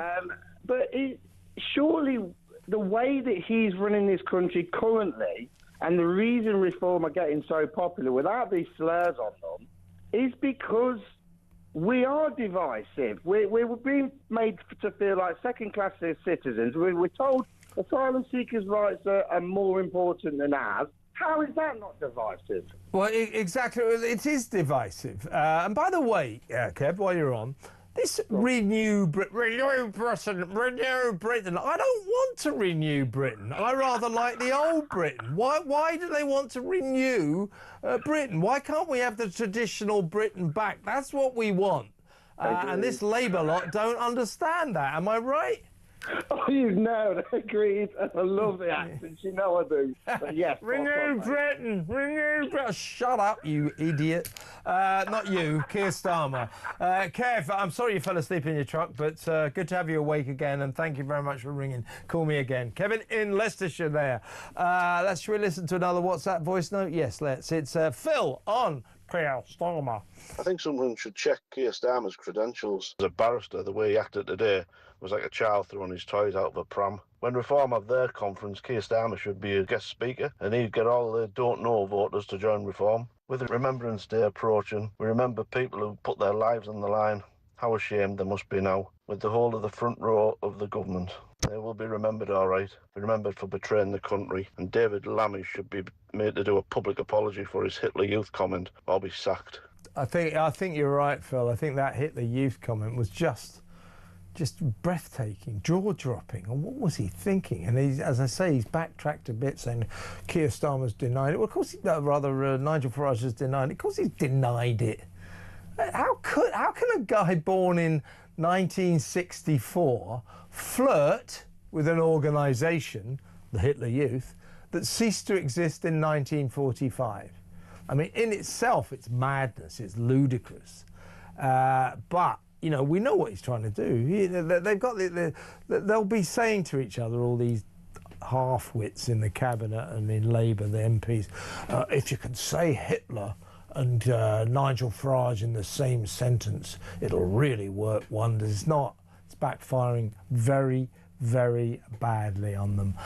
Should we go to break? When we come back, more calls, more messages, so stick around.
Across the UK, on DAB+, on your smart speaker, on your smart TV, and on your side. This is Talk. Welcome back. We'll go back to the phones in a second. Here's an interesting text I've had. This is from Stuart. It says, my sister-in-law has just been sworn in to become a magistrate, and part of the training is that she has to go lightly on ethnic people and immigrants and give them lesser charges, I think he means lesser sentences, than white British people. If that is the case, that's a bit of a scandal, but we'll have to look into that. And what else have we got here? This is from Jason in Portsmouth. Attacking the electorate. Hi, Kev. Attacking the electorate and calling us racists. Call us what you like. It means nothing. This is the new Me Too movement. That's a good analogy. We are the Me Too movement. We're not going to take this anymore. We're not going to be called racists. And here's another thing. They go, racist, you're racist. You know, people like Starmer, these lefties from the Labour Party, Lib Dems as well, they're all the same, Greens. For years, they've used racist to shut down sensible debate. If you're making a point they don't like, you're a racist. We've got to do something about the migrant crisis to stop these people going, you're a racist. They think it's the term that shuts everything down. Well, they've used it so much, they've abused it so much, that it's ceased to mean very much. I mean, you know, because I might not actually be all that left-wing or maybe slightly right of centre, I'll often be called a racist all the time on Twitter and social media. I don't care. It doesn't mean anything anymore. I'm not a racist. You want to call me a racist? Fine, go ahead, if that's what gets you off. Same to Starmer. You know, call us all racists. The more you use the word racist, the less powerful it becomes. So keep on keeping on. Here is another WhatsApp voice note, the last one. This is Paul, again, on Keir Starmer. Keir Starmer done exactly what he's doing now with reform, with Donald Trump. He called him fit to burn, said that the world would be in turmoil, and then congratulated him for being president. He's just a two-faced hypocrite that says bad things about everyone, just trying to get... But it could cause a really bad thing to happen. So he should be called out for it and stopped, if not punished, for doing what he's doing. Good point. Very well made, Paul. Good one, that. I got a funny text here. This is from Peter in Norfolk. Ready? Good morning, Mike. Good morning, Mike. Great show. How do you know? It hasn't started yet. I think he was waiting to press his button for tomorrow. Good morning, Mike. Great show. I watched daily repeats of Last of the Summer Wine. It's lovely to see people from a once real life. These idiotic politicians have no idea. I agree with your last sentence, but Last of the Summer Wine, God almighty, give me strength. I've been to funnier funerals. Anyway, that was from Mike. I think he must have put it on a time thing and sent it to me by mistake. But good to hear from him anyway. Let's go back to the phones. Don't forget, Harry Cole is waiting in Washington, where it's all going on, of course, with that Gaza deal. I wonder if Hamas will respond in the affirmative. Will they take the deal? They have to release the hostages. If they don't release the hostages, God knows. Well, we do know what will happen. Israel will continue they will literally annihilate all of Gaza if Hamas don't release those hostages. So we're waiting for that now, but it's all going on over there. So Harry Cole saves the West should be a must-watch after the 10 o'clock news in about 10 minutes or so. Last WhatsApp voice note, Paul, again on Starmer. Or did we did that one, didn't we? That's the end of the WhatsApp voice note. So let's go back to the phones. Let's talk to Carol in Lincolnshire. Hi, Carol. Hi there. Hello. Hello. What would you like to say? I just want to say that, like all your callers today, I'm totally disgusted with Starmer's speech. No matter what your politics are, it's a total attack on free speech, especially in the wake of Charlie Kirk. And the fact that I want to point is that the lack of response from other opposition leaders. Yeah, that's a good point, Carol. Very good point, Carol. Kemi Badenoch, who barely got a mention, what was is interesting, fascinating, how little Keir Starmer mentioned the Conservatives, the Tories in his speech. Literally about 25 seconds, he actually made a joke about it. The Conservatives, remember them? Everybody laughed because we don't remember them. But Kemi Badenoch just said something, made a really boring comment, didn't denounce the use of racist and Hitler Youth, didn't say anything about that. It's a good point, Carol. Other politicians should kick back against what Labour have been doing. Exactly, and that's the most worrying thing, the fact that no one else is speaking up for free speech and everything else. And as for Tony Blair, I note that Trump said that Blair wants to be. Everyone takes it as fact that he's going to be. Oh, he'll be part of it. He'll be part of it, but he's not. At one point, there was this terrifying prospect that he was going to be in charge. I think he's going to be involved. That is, Carol, if Hamas accept the deal. With 24 hours on, no sign of them. We're told that Hamas are looking at this peace deal. It's a 20-point proposal by the president. They're looking at it in good faith. But if they don't release those hostages, all bets are off. It's over. So that's what we're looking for. Interesting times. But if we do get a peace deal, don't worry. I mean, Blair will be involved, but he won't be in charge. So there you go. Carol, good call. Thank you very much. Very good point there, by the way. Carol in Lincolnshire. Not too long to go before I hand over the reins. Well, we're going to get the news first. So in about 3 minutes, you get some commercials, then the news, then Harry Cole Saves the West. And then at 11 p.m, it's Petri Hoskin taking you into the small hours into 1 a.m. So all that's still to come. First, let's talk to Paul in Leicester. Hi, Paul. Hi, Kevin. Well, I think everybody said what needs to be said, just disgusted, and it's an empty breath of the Starmer. But no, Mr. Farage were campaigning to leave the EU and British sovereignty, the late 80s, early 90s, before even Blair come in, and when immigration wasn't even an issue. So it was in campaigning then, so it's been constant all the way through. Yeah, I know. Nigel Farage is a consistent man. I mean, you know what he stands for. That's why he's successful.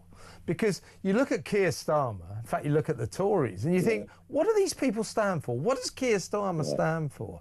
I mean, he seems at the moment only to stand for calling those with whom he disagrees racists, calling Reform racist, calling Nigel Farage. That's what he stands for. Doesn't seem to stand for anything else. Kemi Badenoch and the Tories, God knows what they stand for. You know what Farage stands for. You know very well. Exactly. And I think that's why he's successful, because... Yeah, we agree on that. 20 to 25 years, they've had radio shows where people said we're concerned and we're going to have any out, the right homes built and all that. And people were being told, you can't ring a word racist, you'd be concerned. Around 2004, 2005, after the 7-year break that we didn't have, when Blair let a lot of the Eastern Europeans in. But phone-in shows then, and we still, and nobody solved through it. And Starmer thinks, unfortunately, people thought, right, we get rid of the Conservatives, you might do better, even though you know it ain't right. And Simon thought, we don't want that. But people don't forget it, even people who don't go accept. Well, they're not. What they're doing now is they're not forgiving the Tories for 14 years of mismanagement, 14 years of abrogating Conservative principles. They're not forgiving the Tories. I think the Tories has been said. As Danny Kruger said, they could well be over. They could well be over. Yeah, exactly. Listen, Paul, good call. Thanks for ringing. Call me again. I've got to go now, though. Thank you very much, Paul in Leicester. That's pretty much it. I'll read you a quick. Where was it? I've lost it now. This is from Neil. Political campaigns in the UK have become Americanised. Insults of opponents, straw manning, rather than focusing on substance policy. American radio sessions, trashing opponents, informational campaigns. Well, we've always been the same. We're not exactly saints in all of that. But a decent point, Neil. I take your point. We are becoming perhaps rather over the top with our political discourse. That's it for tonight. Harry Cole in just a minute. You've been an amazing audience. I've been Kevin O'Sullivan.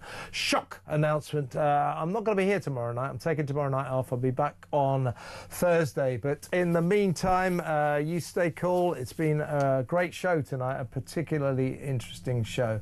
So keep your calls coming in.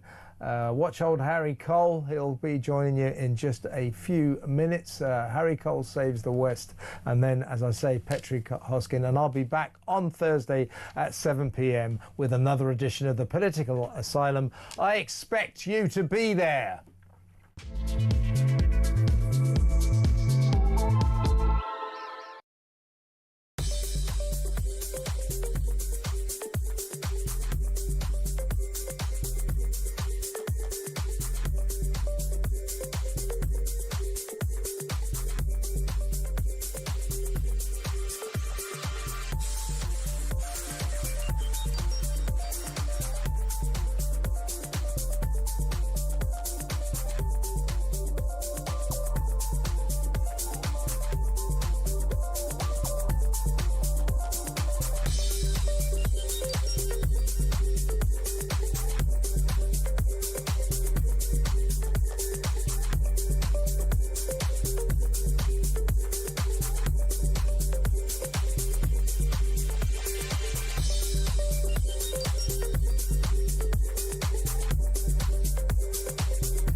They've only got really 3 years to wait out until there's somebody else in the White House. And if it's a Democrat, they're in a great place because 8% support for Israel among Democrats at the moment, 6% if you drop to the youth age groups.